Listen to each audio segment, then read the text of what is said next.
శారదా నవరాత్రి ఉత్సవాలలో అంతర్భాగంగా మనం ఈరోజు చాలా విశేషమైనటువంటి బాలపూజని ఉదయం వేళలో అన్నపూర్ణ స్వరూపాన్ని అర్చన చేసి ఉన్నాం.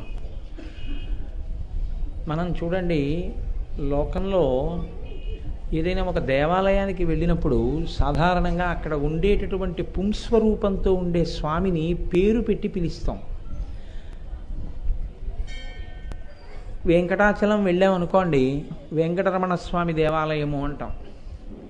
అదే సామర్లకోట వెళ్ళామనుకోండి, భీమేశ్వర స్వామి దేవస్థానం అంటాం. అలాగే మీరు పళని వెళ్ళారనుకోండి, సుబ్రహ్మణ్యేశ్వర స్వామి వారి దేవస్థానం అంటాం. అదే ఏ గుడిలోకి వెళ్ళినా అక్కడ ఆ స్వామి యొక్క శక్తి స్వరూపం పక్కన ఉంటుంది.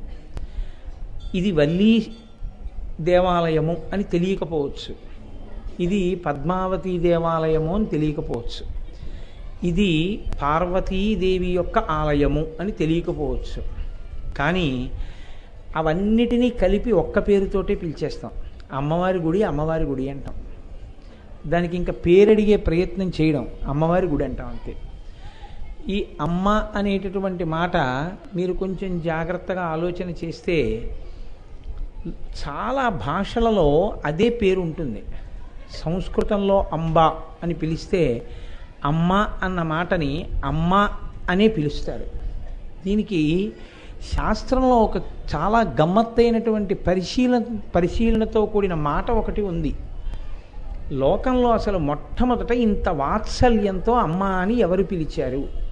ఆ తల్లితనాన్ని, కన్న తల్లిని అమ్మ అని మొట్టమొదట పిలిచినది ఎవరు అంటే ఆవు పిలిచింది. అలాగా ఆవు అంబా అని కేక వేయడంలో, దూడ తన తల్లి వంక చూసి అరిచినప్పుడు కూడా, అంబారావం చేసినప్పుడు అత్యంత ప్రేమతో అత్యంత వాత్సల్యంతో ఒళ్ళు గగురు పొడిచి ఆ అమ్మా అన్న పిలుపు ఆవు దూడ నుంచి ఆవు నుంచి బయలుదేరి ఆ అమ్మ అనేటటువంటి మాట లోకంలో వ్యాప్తమైంది అంటారు.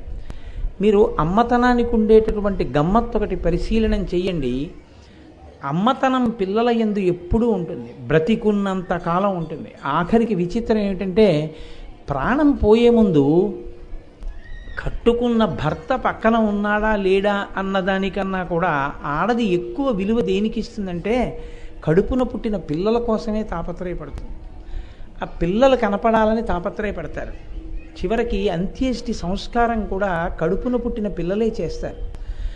ఆ కడుపున పుట్టిన పిల్లల మీద ఆ తల్లికి ఉండేటటువంటి ప్రేమ అనన్య సామాన్యమైనటువంటిది.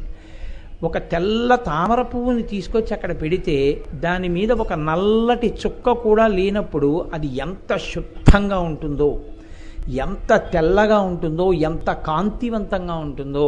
అమ్మ యొక్క ప్రేమ అంత స్వచ్ఛంగా, అంత నిర్మలంగా, అంతగా ఏ ప్రతిఫలాపేక్ష లేకుండా, నాకు ఇది వీడు చెయ్యాలన్న కోరిక లేకుండా అమ్మ యొక్క జీవితం ఉంటుంది. ఈ అమ్మతనం అనేటటువంటిది చాలా చాలా గొప్ప విషయం. ఇందులో మీరు ఒక విషయాన్ని కొంచెం జాగ్రత్తగా పరిశీలనం చేయండి. అమ్మతనం బాగా పెళ్ళుబుకుతుంది, అమ్మతనం కొంచెం తగ్గిపోతుందన్న మాట వాడడం చాలా కష్టం. కానీ కొద్దిగా పర్వాలేదులే అన్న స్థితికి వచ్చేది. ఈ మార్పు ఎప్పుడు కలుగుతుందంటే, కడుపున పుట్టినటువంటి ప్రాణి బాగా ఎంత చిన్నతనంలో ఉండి, ఎంత శైశవావస్థలో ఉండి, ఎంతగా తనను తాను రక్షించుకోలేని స్థితిలో ఉంటే అంతగా అమ్మతనం ఉంటుంది. మీరు గమనించండి, లోకంలో పసిపిల్లవాడు ఉన్నాడు అనుకోండి, ఆ పసిపిల్లవాడి గురించి ఆలోచించవలసిన అవసరం పూర్తిగా తల్లే తీసుకుంటుంది. అసలు వాడి గురించి ఆలోచించుకునేది ఉండదు. నేను పరమ యథార్థం మాట్లాడుతున్నాను. నేను పురుషుణ్ణి కాబట్టి నాకు ఆ స్వానుభవం బాగా ఎక్కువ. తల్లికి అర్థమైనట్టుగా పిల్లాడి యొక్క బాధ ఎన్నడూ మగవాడికి అర్థం కాదు. తల్లితనంలో అమ్మవారు మరి ఏ శక్తి ప్రవేశపెట్టిందో కానీ అసలు ఏమీ తెలియనటువంటి అమాయకురాలు కూడా పిల్లవాడు ఏడుస్తుంటే కనిపెట్టేస్తుంది. చెవిలోకి ఏదో వెళ్ళిందండి అందుకే ఏడుస్తున్నాడని గబగబా ఆ చీర నోట్లో తడిపి తిరిపెట్టి ఆ చెవిలో ఇలా ఇలా తిప్పేటప్పటికి పిల్లాడు ఊరుకుంటాడంతే. పిల్లవాడి చెవిలోకి చీమ వెళ్ళింది అన్న విషయాన్ని తల్లి పసిగట్టినట్టుగా తండ్రి పసిగట్టలేడు. పిల్ల ఎందుకు ఏడుస్తోందో తల్లి పసిగట్టినట్టుగా తండ్రి పసిగట్టలేడు. ఏమీ చదువుకుని ఉండకపోవచ్చు తల్లి, కానీ తల్లి ప్రాణం అంతా పిల్లల మీదే ఉంటుంది. ఎంతగా పరిశ్రమిస్తుందంటే ఇంకా ఆ తల్లితనంలో ఉండేటటువంటి అమృతత్వానికి అంతు లేదు. ఎంతగా పిల్లవాడు అశక్తుడైతే అమ్మతనం అంత ఎక్కువగా ఉంటుంది. సభలో ఉన్నారో లేరో నాకు తెలియదు, కానీ పేరు చెప్పడం నాకు ఇష్టం లేదు. నాకు ఒక స్నేహితుడు ఉన్నాడు. స్నేహితుని భార్య చాలా గొప్ప తల్లి. నేను ఈ మాట ఎందుకంటున్నానంటే, ఆయనకి ఒక కొడుకు పుట్టాడు. ఆ కొడుకు పుడితే అందరిలాగే అతను సంతోషించాడు. కానీ మెల్లిమెల్లిగా 2 ఏళ్ళు వచ్చాయి, 3 ఏళ్ళు వచ్చాయి, 4 ఏళ్ళు వచ్చాయి. పిల్లవాడు ఊయలలో పడుకుని కాళ్ళు చేతులు ఎత్తి ఆడుకుంటున్న పిల్లవాడు ఎలా ఉంటాడో అలాగే ఉండిపోయాడు. అలా 8 ఏళ్ళు వచ్చేసాయి, 10 ఏళ్ళు వచ్చేసాయి, 12 ఏళ్ళు వచ్చేసాయి, 15 ఏళ్ళు వచ్చేసాయి, 20 ఏళ్ళు వచ్చేసాయి, 30 ఏళ్ళు వచ్చేసాయి. ఆ పిల్లవాడు మాత్రం అలాగే పడుకుంటాడు. వాడు ఎప్పుడు ఏడుస్తాడో ఎందుకు ఏడుస్తాడో ఆవిడకి ఒక్కరికే తెలుసు. నేను మీకు ఒక యథార్థం చెప్తున్నాను. ఆవిడ పిల్లవాడికి దగ్గరగా 37 సంవత్సరముల వయస్సు వచ్చేంత వరకు సాకారు. 37 సంవత్సరముల ఆ పిల్లవాడికి వచ్చేంత వరకు ఆ తల్లి ఎన్నడూ కనీసం వెంకటాచలం కూడా వెళ్ళారని నేను అనుకోను. నేను ఒకసారి దెబ్బలాడాను నా స్నేహితుడిని. ఏమయ్యా, ఆ పిల్లాడికి అంటకాగిపోతుంది ఆవిడ, ఒక్కసారి తిరుమల తీసుకెళ్ళవయ్యా, వెళ్ళి దర్శనం చేసుకొస్తారంటే, నేనే స్వయంగా ఆర్జిత సేవకి రాసిస్తే ఆ కళ్యాణం బుక్ అయ్యి వచ్చిన తర్వాత తను వెళ్ళొస్తే ఎన్నాళ్ళైందో నా భార్య ముఖంలో నవ్వు చూసి అన్నాడు. 37 ఏళ్ల వయస్సు వచ్చేంత వరకు వాడికి స్నానం చేయించడం, వాడికి బట్ట కట్టడం, వాడికి ఏమీ తెలియకపోయినా అమ్మని చూస్తే మాత్రం నవ్వేవాడు. 37 ఏళ్ళు, 37 సంవత్సరముల వయస్సు వచ్చిన తర్వాత ఒక వేసవి కాలపు వేడి తట్టుకోలేక వాడు ప్రాణం విడిచిపెట్టేశాడు. 37 సంవత్సరములు అంటే ఆ పిల్లవాడికి 37 ఏళ్ళు వచ్చేటప్పటికి ఆవిడ ఇంచుమించు వృద్ధాప్యంలోకి వెళ్ళిపోయింది. ఆవిడ తన జీవితాన్ని త్యాగం చేసేసారు. ఆవిడ ఎక్కడికి వెళ్ళేవారు కాదు, ఏ పేరంటానికి కానీ, ఎవ్వరింటికి కానీ, పుట్టింటికి కానీ, ఓ పెళ్ళికి కానీ, దేనికంటే వెడితే ఈ పిల్లవాడు ఎందుకు ఏడుస్తాడో, ఎప్పుడు ఏడుస్తాడో, ఏం తింటాడో, ఎంత తింటాడో ఎవ్వరికీ తెలియదు. పైగా ఎవరైనా వస్తే వాడిని వింతగా చూస్తారేమో అని ఆవిడికి బెంగ. ఆ పిల్లవాడి కోసం అలాగే ఉండిపోయి ఆ పిచ్చి తల్లి 37 సంవత్సరములు సాకారు. నాకు చెప్పండి, లోకంలో ఎవరైనా అలా చేయగలరా అండి? కన్నతల్లి తప్ప. ఆ మాతృత్వం చంటితనంలో కాదు, పిల్లవాడికి ఎంత అశక్తత ఉంటే అమ్మతనం అంత పొంగుతుంది. లోకానికి ఉండేటటువంటి దౌర్భాగ్యం ఏమిటంటే, ఎంత అశక్తత మీకు కనపడితే మనం అంత చులకన చేస్తాం. అమ్మలా కాదు. 2 కొడుకులుండి ఒక కొడుకు పరమ ప్రయోజకుడై, ఒక కొడుకు అత్యంత శక్తిహీనుడుగా చాలా తక్కువ జీతంతో బతుకుతుంటే అమ్మ ఆలోచించేది ఎప్పుడు వాడి గురించి ఆలోచిస్తుంది. ఏమిటో వాడు ఎలా వృద్ధిలోకి వస్తాడో, వాడేనండి అలా ఉండిపోయాడు అని కళ్ళు ఒత్తుకుంటుంది. వాడి దగ్గరికే ఎక్కువ వెళ్ళడానికి ప్రయత్నిస్తుంది. అమ్మ ప్రేమ లాంటి ప్రేమ ప్రపంచంలో ఇంకేదీ లేదు. మనిషి అంటూ ఏడవలసి వస్తే, మనిషి అంటూ తన జీవితంలో చాలా గొప్పది కోల్పోయాను అని జీవితంలో ఎప్పుడైనా బాధపడవలసి వస్తే, అమ్మ వెళ్ళిపోయి ఉంటే ఒకవేళ ఇక నాకు నా జీవితంలో ఇక అమ్మ చేతి అన్నం లేదు అనుకున్నవాడు మాత్రం ఖచ్చితంగా ఏడవడానికి అర్హుడే.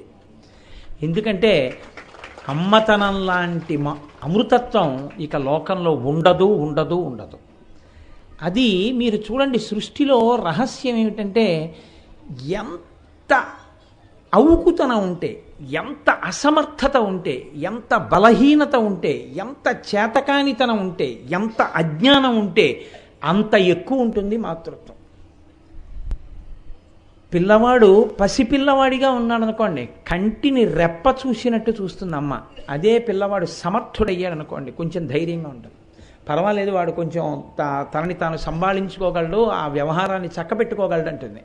అదే ఒకడు కొంచెం అశక్తుడు అనుకోండి, వాడి గురించి ఎక్కువ ఆలోచిస్తుంది తప్ప ఎన్నాళ్ళకి వాడు అలాగే ఉండిపోయాడని అమ్మ ద్వేషించదు. అందుకే లోకంలో అన్నిటికన్నా చాలా అసహ్యకరమైన విషయంగా ఏం చెప్తారంటే, ఈశ్వరుడు సమర్థత ఇచ్చినప్పటికీ ఒక వయస్సు వచ్చిన తరువాత తల్లిదండ్రుల్ని పోషించగలిగిన శక్తిని తనంత తాను పొందడానికి ఇష్టపడక కేవలం సమయాన్ని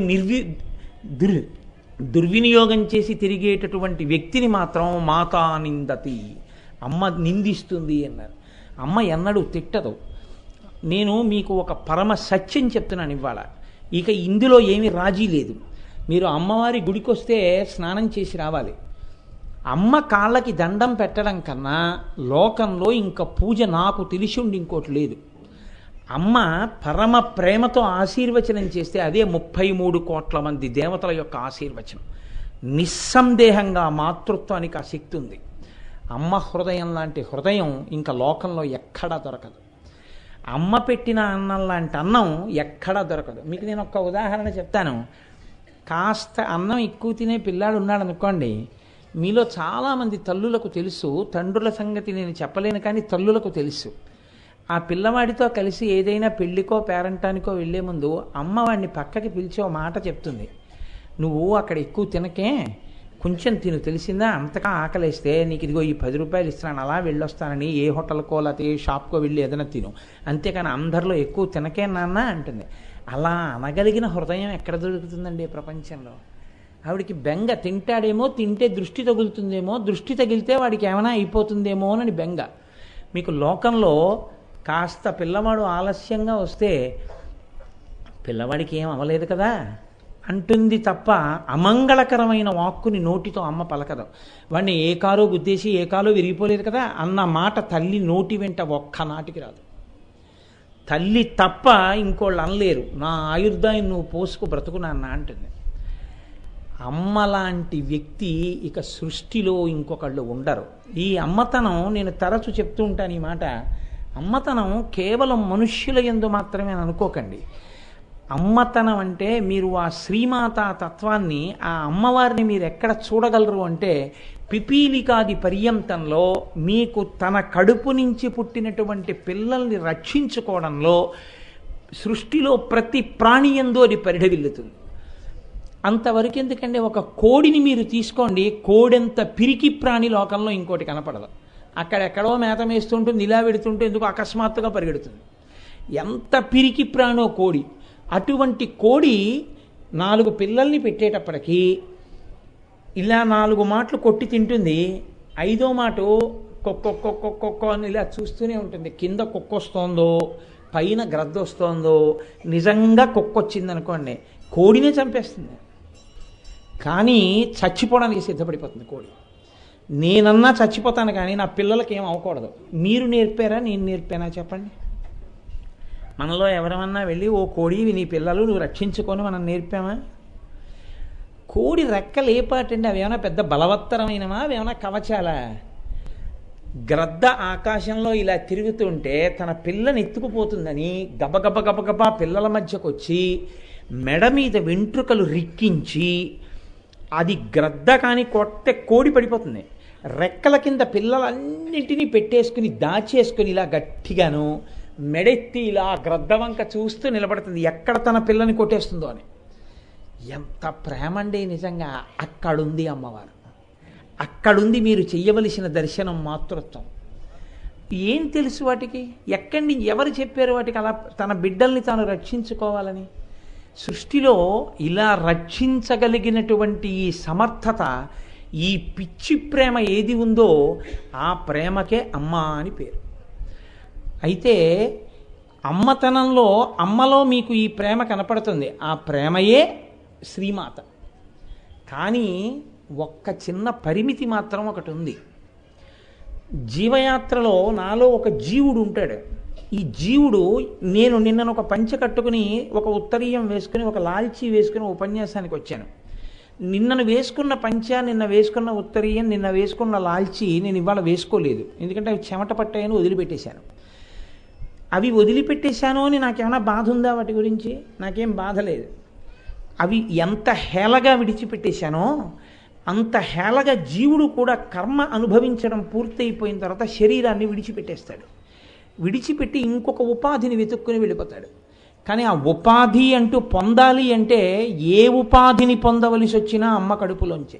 సృష్టిలో స్వేదజములు, ఉద్భుజములు, జరాయుజములు, అండజములు అని చెప్పినప్పుడు అందులో ఏదో స్వేదజములు, ఉద్భుజములు అంటే చెమటలోంచి పుట్టేటటువంటి పేలు, భూమిలోంచి పుట్టేటటువంటి చెట్లు, ఈ రెండు వినా మిగిలినవన్నీ కూడా అమ్మ కడుపులోంచి పుట్టవలసింది. అమ్మ కడుపులోంచి పుట్టినటువంటి సమస్త ప్రాణులు జీవయాత్ర యందు ఆ జన్మకి ఆవిడ అమ్మ. నేను ఈ జన్మలో అంటే మనుష్య శరీరంలో ఉన్నాను, ఈ శరీరానికి ఒక అమ్మ ఉంది, ఆవిడే ఇంకా నాకు జీవితాంతం అమ్మ. ఆ అమ్మే అమ్మ, ఇంకొక అమ్మ ఉండదు, ఆ అమ్మే అమ్మ అంతే. అమ్మ అని వేరొకరిని పిలుస్తాం ఆ గౌరవాన్ని చొప్పించి, కానీ పరిపూర్ణంగా నా నమస్కారం అమ్మతనానికి మా అమ్మకి. అలా నాకు ఈ జన్మలో అమ్మ, కానీ ఇత పూర్వం నేను ఒక ఆవు నయ్యుండి ఉండవచ్చు. అప్పుడు నాకు తల్లి, ఆవుకి ఒక ఆవు, ఆ తల్లి ఆ బిడ్డ సంబంధం ఎక్కడితో వెళ్ళిపోయింది? నేను ఆ శరీరం విడిచిపెట్టగానే ఆ తల్లితో నా సంబంధం పోయింది. ఇక నేను ఏ తల్లి బిడ్డని తప్పూర్వం అన్నది కూడా నాకు తెలియదు. పునర్జన్మ సిద్ధాంతాన్ని అంగీకరిస్తాం కాబట్టే సనాతన ధర్మంలో బొట్టు పెట్టుకుంటాం. బొట్టు ఎందుకు పెట్టుకుంటారంటే పునర్జన్మని సనాతన ధర్మమునందు వీడు అంగీకరించాడు అని గుర్తు. కాబట్టి మనం వేరువేరు జన్మలలో వేరువేరు తల్లులకు జన్మించి ఉపాధి విడిచిపెట్టేసినప్పుడు ఆ తల్లితో, ఆ తండ్రితో, ఆ శరీర సంబంధాలతో సంబంధాలన్నింటినీ విడిచిపెట్టి ఆ జీవుడు వేరొక శరీరంలో ప్రవేశించినప్పుడు ఆ శరీరానికి ఓ తల్లి, ఓ తండ్రి, బంధువులు, అనురాగాలు, బంధుత్వాలు అన్నీ బయలుదేరాయి. జీవుడికి ఇప్పటికీ ఎన్ని కోట్ల మంది తల్లులయ్యారో, ఎన్ని కోట్ల మంది భార్యలయ్యారో. ఇది కదా గజేంద్ర మోక్షణం. గజేంద్ర మోక్షణంలో 60,000 కోట్ల మంది భార్యలు ఉన్నారు నాకంటాడు గజేంద్రుడు. 60,000 కోట్ల మంది భార్యలు యథార్థంగా ఉండడం సంభవమా? అక్కడ 16 మంది బాలల్ని పూజ చేసి తల్లిదండ్రులు పక్కకు వచ్చేస్తే ఆ ఆర్జిత సేవ గృహస్థులు మీ బాలని మీరు గుర్తుపట్టుకుని తీసుకెళ్ళండి అంటే కొంతమంది వెతుక్కోవడం నేను చూశాను. అటువంటిది 60,000 కోట్ల మంది భార్యలు నిజంగా ఉంటే ఎవరు భార్యో గుర్తుంటుంది? అసలు గుర్తే ఉండదు. మరి 60,000 కోట్ల మంది భార్యలు ఏమిటి? కరణీనాథుండనయ్యుండి మద్దానంభ పరిపుష్ట చందనలతాంత ఛాయలందుండలేక నీరాశ ఇటేల వచ్చితి భయం బెట్లు ఒకదే ఈశ్వర అని ఏడుస్తాడు గజేంద్రుడు. అంతమంది భార్యలు ఉండడము అంటే జగత్తు ఎందుండేటటువంటి స్వరూపాన్ని చూపించారు పోతన గారు. ఇన్ని జన్మలో లోపల జీవుడికి ఎంతమంది భార్యలో, నేను ఒక కుక్కగా ఉన్నప్పుడు నాకు ఆడకుక్క భార్య, నేను ఒక పందిగా ఉన్నప్పుడు నాకు ఆడపంది భార్య, నేను ఒక ఆబోతుగా ఉన్నప్పుడు నాకు ఒక ఆవు భార్య, నాకు ఒక చీమగా ఉంటే నాకు ఆడచీమ భార్య, నేను ఇవాళ మనుష్యుడిగా ఉంటే నాకు ఈశ్వరి భార్య. ఈ శరీరంతో, ఈ శరీరానికి ఈ జన్మలో ఈ జీవుడికి ఒకరు భార్య ఉన్నారేమో, కానీ లోపల నా జీవుడికి మాత్రం ఇప్పటికి ఎన్ని వేల కోట్ల మంది భార్యలో నిస్సందేహంగా నా భార్యకు కూడా అంతమంది భర్తలే జీవయాత్రలో. నేనేం అబద్ధం మాట్లాడట్లేదు, నేను వేదాంతం మాట్లాడుతున్నాను. నా భార్యలో ఉన్న జీవుడు కూడా ఎన్ని వేల కోట్ల జన్మలు మారి ఉపాధి మారిందో. ఈ జన్మ గొప్పతనం ఏమిటంటే ఇద్దరం కలిసి తరించి మళ్ళీ పుట్టవలసిన అవసరం లేని స్థితి వైపుకి నడవాలని ప్రయత్నం మనుష్యుడు. ఇతర ఉపాధులు అలా వెళ్ళలేవు. ఈ ఒక్క ఉపాధి ఆ ప్రయత్నం చెయ్యగలదు. అర్హత కటాక్షింపబడింది ఈశ్వరుడి చేత. ఇప్పుడు జన్మలు మారిపోతున్నాయి. జన్మలు మారిపోతున్నా మీరు గుర్తించండి, ఈ జన్మలో నాకు ఒక తల్లి, ఆవిడ పేరు చెప్తే నేను 2 చేతులతో నమస్కారం చేస్తాను. నేను పూర్వజన్మలలో ఉన్నప్పుడు అప్పుడు నాకు తల్లి ఉంది, అప్పుడు ఆ తల్లి అదే ప్రేమ చూపించింది. ఈ జన్మలో నా తల్లి నా పట్ల ఏ ప్రేమ చూపించిందో ఆ ప్రేమ నేను పూర్వజన్మలలో ఉన్నప్పుడు కూడా నాకు అమ్మ చూపించింది.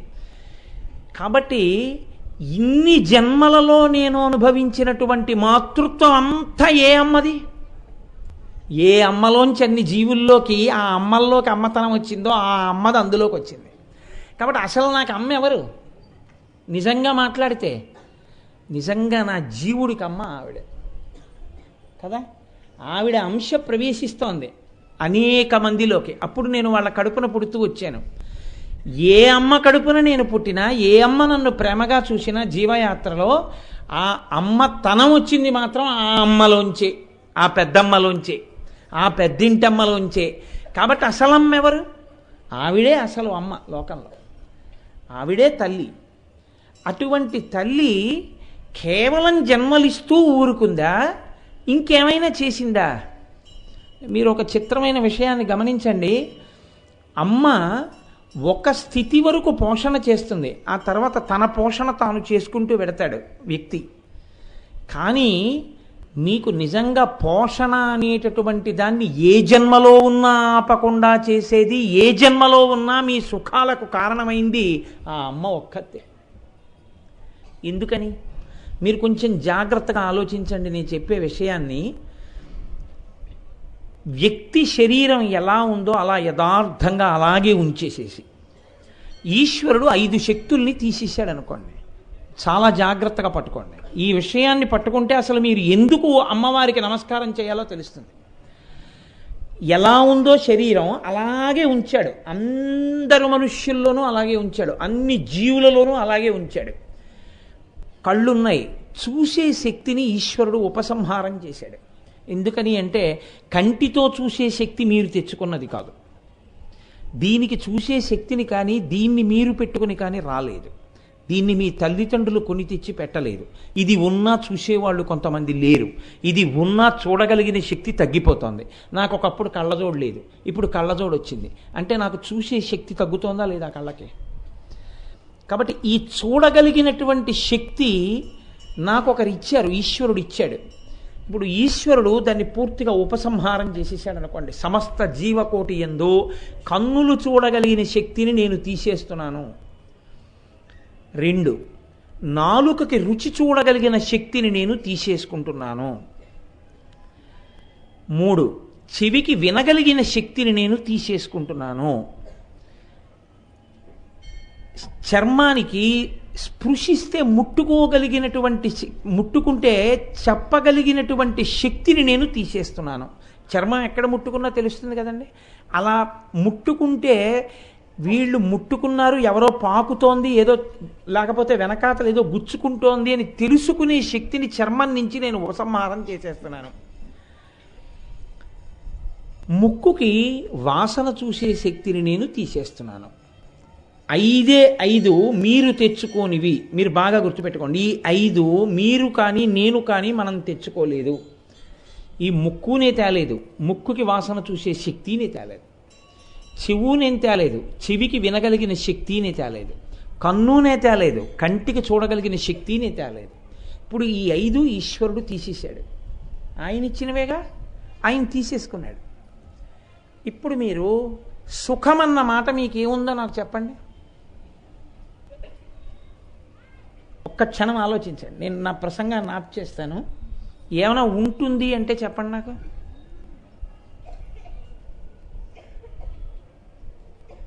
ఏమైనా ఉండే అవకాశం ఉందా? మీరు ఏమైనా చూసేది ఉందా ఈ లోకంలో?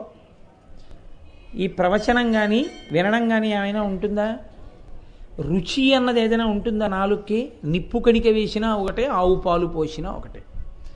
నాలుకకి రుచి లేదు. మిమ్మల్ని ఇనపవూచ కాల్చి తెచ్చి చర్మానికి పెట్టినా అంతే, అది ఉడికిపోయి కుళ్ళిపోతున్నా కాలిపోతున్నా తెలియదు. లేకపోతే మంచు ముక్క తీసుకొచ్చి పెట్టినా తెలియదు. అది దుర్గంధమైనా తెలియదు, అది సుగంధమైనా తెలియదు. ఇప్పుడు మీరు ఆలోచించండి, ఇక మీకు భోగము సుఖము అన్నమాట ఏమైనా ఉందా లోకంలో? ఏమైనా ఉందా ఇంకా? అబ్బా అది చూశానండి, అమ్మవారిని చూశానండి, తల్లి ఎంత బాగుందో అనడానికి నోరు లేదు, చూడ్డానికి కన్ను లేదు. ఇప్పుడు మరి తినడం ఎలా? అంటే కబంధుడని రామాయణంలో ఒక పాత్ర, ఆయనలో ఏం చేయాలంటే చేతులు పెట్టి ఇలా తడుగుతూ ఉండాలి. ఏదో ఒకటి తగులుతుంది, ఆకలిస్తే ఏం చేస్తారు? అది ఏదైనా మీకు అనవసరం. ఇలా తడుగుతుంటే ఏది తగిలితే అది నోట్లో పెట్టుకోవాలి. అది నిప్పు అయ్యి ఉండొచ్చు, లేకపోతే ముట్టుకున్నప్పుడు ఒకరికొకరికి తెలియదు కదా. తెలియనప్పుడు ఎంత తినకూడనిదైనా అయి ఉండొచ్చు. అది నోట్లో పెట్టుకుంటే ఇది తినకూడనిది, నేను తింటున్నానని నేను తెలియదుగా తింటుంటారు. అప్పుడు ఎవరు ఎవరిని తినేస్తున్నారో, ఎవరు ఏమిటో జలపాతాలు ఉన్నాయి, మీకేమైనా సంబంధమా? పూల తోటలు ఉన్నాయి, మీరేమైనా చూస్తారా? నాగుపాం వస్తోంది, మీకేమైనా భయమా? ఏనుగు తొక్కేయడానికి వస్తోంది, మీకు తెలుస్తుందా? తొక్కినా తెలియదు, ఎందుకంటే స్పర్శ లేదు. ఇక ఏమిటండి అసలు సృష్టి? ఇంకా సుఖం ఏమిటి? ఇప్పుడు మళ్ళీ ఒక్కసారి 5 ఇచ్చేశారు. ఏమైపోయింది ప్రపంచం? ఒక్క క్షణం ఆలోచించండి, అయ్య బాబోయ్ అనిపిస్తుంది. ఈ 5 ఇచ్చినటువంటి తల్లి ఒక అద్భుతమైనటువంటి శక్తి చేస్తోంది. ఇది కన్న తల్లి ఇవ్వదు. కన్న తల్లి కడుపున పుట్టిన పిల్లవాడిని కన్నులతో కంటాను, చూపుతో కంటానని ప్రతి తల్లి అనగలిగితే లోకంలో అంధులుండరు. ప్రతి తల్లి తన సమర్థతతోటే వినగలిగిన వాళ్ళని కనగలిగితే చెవి లేని వాళ్ళు, వినలేని వాళ్ళు ఉండరు. అంటే కర్మాకర్మ ఫలప్రదాతగా పాపపుణ్యములను విచారణ చేసి ఏది ఇవ్వచ్చో ఏది ఇవ్వకూడదో చూసి దాని చేత బాధ పెట్టడానికి ఇవ్వకుండా ఇచ్చి సుఖ పెట్టడానికి ఇవ్వగలిగిన ఒక శక్తి ఉందని మీరు అంగీకరించగలరా? అంగీకరించలేరా? ఒక శక్తి ఉంది. దాన్ని మీరు పెద్దింటమ్మనండి, గాయత్రి అనండి, సరస్వతి అనండి, లక్ష్మి అనండి, పార్వతి అనండి, వాణి అనండి, ఏ పేరు పెట్టి పిలవండి, ఆవిడ మాత్రం అమ్మ అంతే. ఆవిడే పరాశక్తి. ఆవిడ్ని ఏ పేరుతో ఎన్ని రూపాలతో మీరు పిలవండి, ఆవిడయే ఆదిశక్తి.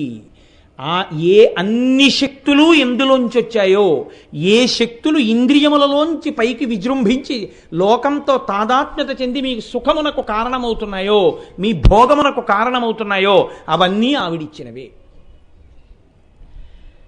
ఇప్పుడు లోకంలో ఈ సుఖమిచ్చి విడిచిపెట్టేయడం అన్న మాట ఒక్కటే కాదు. మీరు కొంచెం జాగ్రత్తగా పట్టుకునే ప్రయత్నం చేయండి. పరాశక్తి అనుగ్రహం అంటే ఏమిటో మీకు తెలుస్తుంది. ఎందుకు మనం నమస్కారం చేయాలో తెలుస్తుంది. బయట పంచభూతములు ఉన్నాయి బ్రహ్మాండమునందు. ఇది పిండాండం అంటారు. అంటే ప్రతిదాని ఎవరికి వాళ్ళు పిండాండమే. నేనొక పిండాండం, వారొక పిండాండం, వారొక పిండాండం, వారొక పిండాండం, అందరూ తలో పిండాండం. మళ్ళీ బయటంతా కలిపి ఒక బ్రహ్మాండం. బ్రహ్మాండంలో ఏమున్నాయి? పంచభూతాలు ఉన్నాయి. పృథివీ ఆపస్తేజో వాయు ఆకాశాలు. ఇందులో ఏమున్నాయి? ఇదే ఉన్నాయి, పృథివీ ఆపస్తేజో వాయు ఆకాశాలు. ఇప్పుడు దీనికి ఆకలేసింది, పృథివీ కావాలి, దీనికి ఏదో తినాలి. ఎవరిస్తారు? ఓ యాపిల్ పండు కావాలి, ఎవరివ్వాలి యాపిల్ పండు? భూమి ఇవ్వాలి. భూమిలోంచే కదండి వస్తుంది. ఇంత అన్నం తినాలి, ఎవరిస్తారు? భూమి ఇస్తుంది. కాదు, నువ్వు అన్నం తినద్దు ఎక్కువ, నీకు షుగర్ ఉంది, ఓ గోధుమ రొట్టె తిని పడుకో అన్నారు. ఇప్పుడు గోధుమ రొట్టె కావాలి, ఎవరిస్తారు? ఆవిడే ఇవ్వాలి. నీకు చాలా వేడి చేసింది, నువ్వు చలవ చేసేది తాగాలి, నువ్వు బార్లీ తాగన్నారు, ఎవరిస్తారు? ఆవిడే ఇవ్వాలి. మీకు లోపలికి కావలసినటువంటి పృథివిని ఎవరిస్తారు? పిండాండంలో పృథివి పెరగడానికి, శరీరం పెరగడానికి కావలసినటువంటి సామాగ్రిని బ్రహ్మాండంలో ఉన్న పృథివి ఇస్తోంది. ఇప్పుడు ఆవిడ యాపిల్ పండు ఇచ్చింది తల్లి.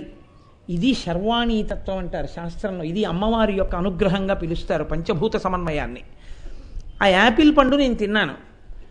తింటే నాలో కొంత పృథివి పిప్పి మిగిలిపోయింది, జీర్ణమైపోయి కొంత నెత్తురైపోయింది. యాదేవి సర్వభూతేషు శక్తి రూపేణ సంస్థిత నమస్తస్యై నమస్తస్యై నమస్తస్యై నమో నమః అని దుర్గా సప్తశతి 2 చేతులెత్తి నమస్కారం చేసింది. ఆ తల్లి లోపల ఆకలి రూపంలో ఉంది, ఆ తల్లే పృథివీ రూపంలో ఇచ్చింది, ఆ తల్లే జీర్ణం చేసింది, ఆ తల్లే రక్తంగా మార్చింది. పిప్పి ఉండిపోయింది. ఇప్పుడు ఆ పిప్పిని ఎవరు పుచ్చుకుంటారు? ఇంత గొప్ప జీతం వస్తోంది, భార్య పిల్లలు ఆయన భార్యని ఆయన బిడ్డలము అని ఖ్యాతి పంచుకుంటారు. ఆయన లోకము చేత పూజింపబడేవాడు. ఆయన పూజయందు, ఆయన పొందుతున్న సత్కారమునందు, ఆయన పొందుతున్న గౌరవమునందు భార్య బిడ్డలు కొంత భాగాన్ని తీసుకుంటారు. ఆయనలో పిప్పి మిగిలిపోయింది పృథివీ, అది బయటికి వెళ్ళాలి, ఎవరు పుచ్చుకుంటారు? మళ్ళీ తల్లే పుచ్చుకోవాలి. పుచ్చుకునే వాళ్ళు ఎవ్వరూ లేరు. భూమాత అని ఒక్క సనాతన ధర్మంలో మనం మాత్రమే కాలు పెట్టే ముందు నమస్కారం చేసి మంచం మించి దిగగలిగినటువంటి కృతజ్ఞత కలిగిన జాతి నా జాతి ఒక్కటే. అందుకే మంచం మించి కాలు కింద పెడితే కాలితో భూమిని తొక్కం మనం.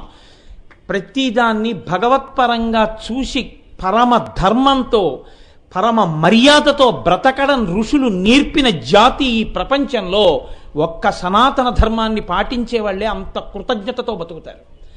కాబట్టి కాలు కింద పెడితే అమ్మా పాదాహతి, నా కాలు తగులుతోంది, నీకు నాకు ఇంతకన్నా దిక్కు లేదు. చిన్నతనంలో అమ్మ పాలిస్తే కాలుతో తన్నాను గుండెల మీద, ఈనాడు నువ్వు నాకు ఇన్నిస్తే నా పాదంతో తంతున్నాను.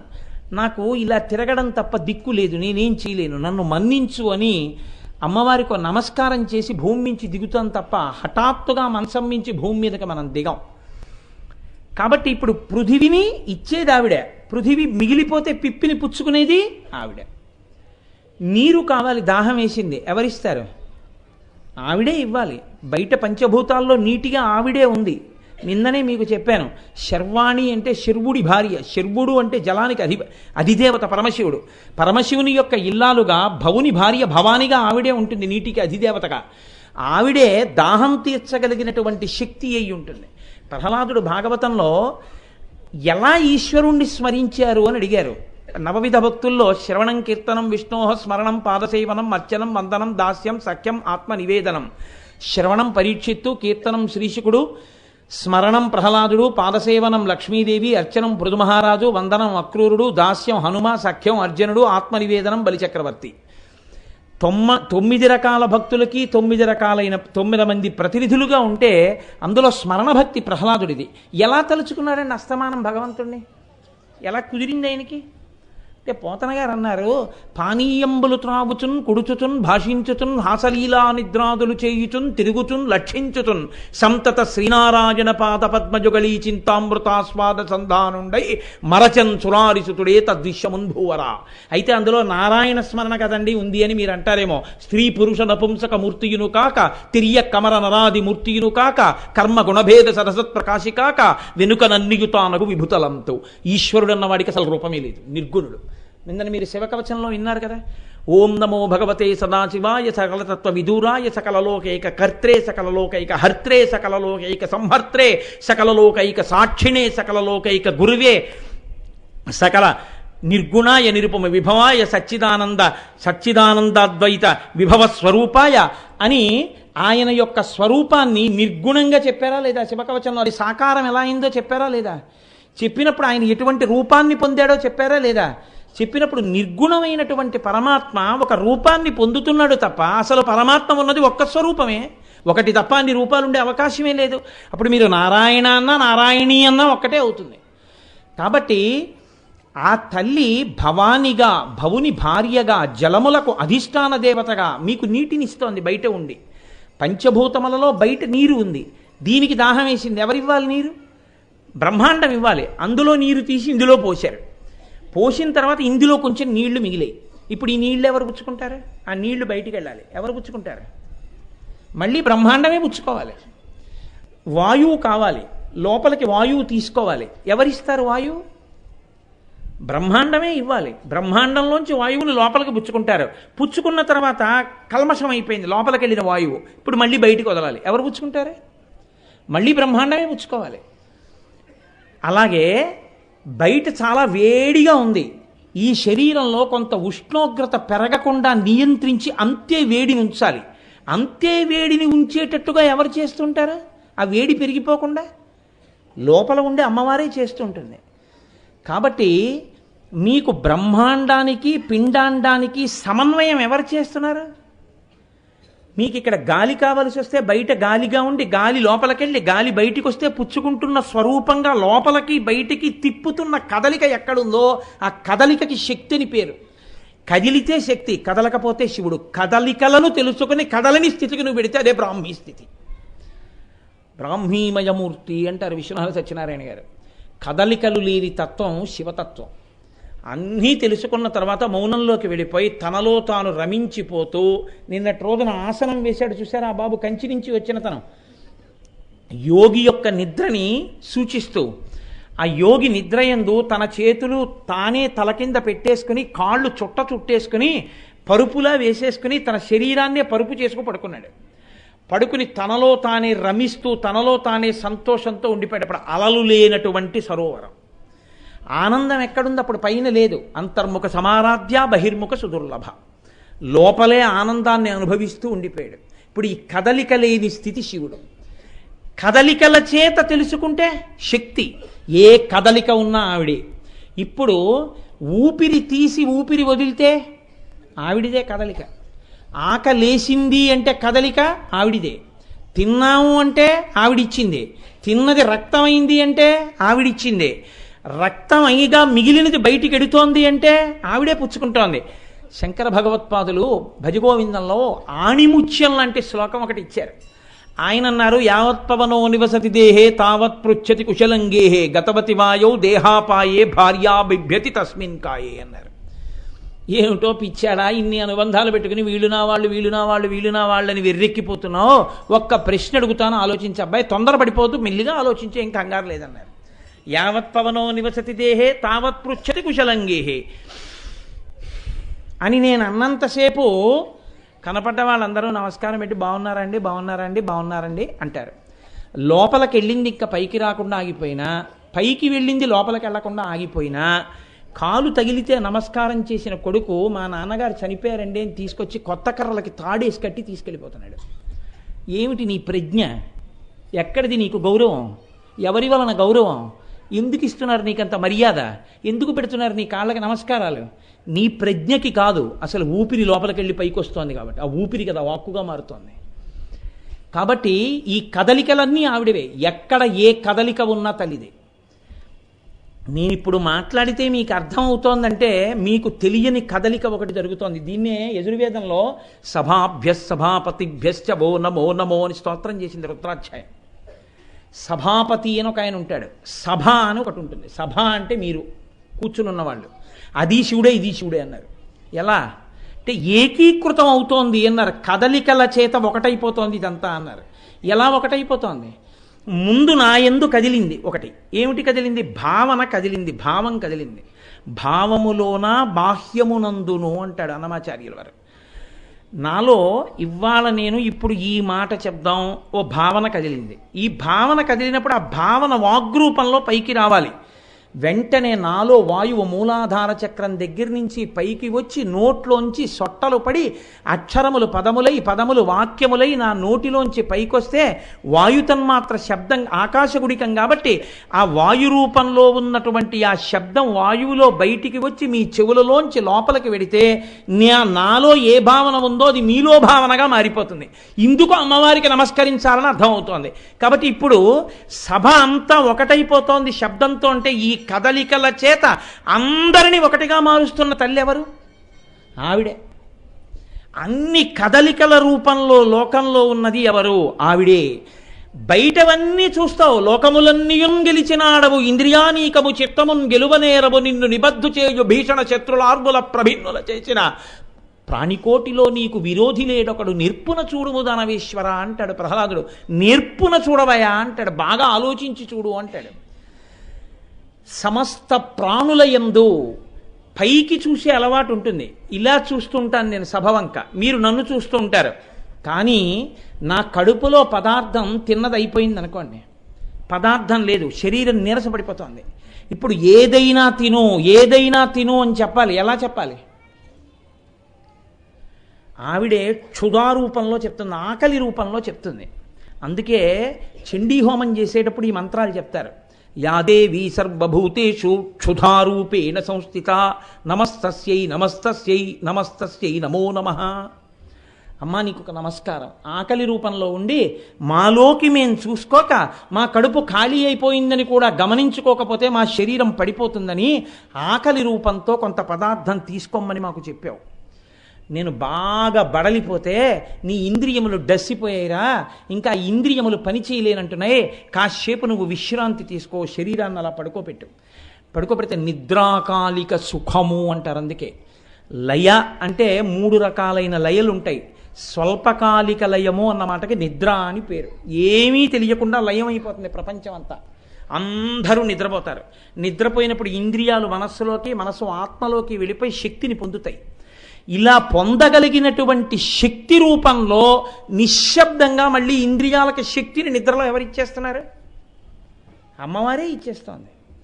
ప్రాణ అపాన వ్యాన ఉదాన సమాన నాగ కూర్మ కృకర ధనంజిగ దేవదత్తములనేటటువంటి 10 వాయుల రూపాల్లోకి లోపల కదులుతూ తల్లి 10 రకాలైన పనులు చక్కపెట్టేస్తుంటుంది ఏకకాలంలో.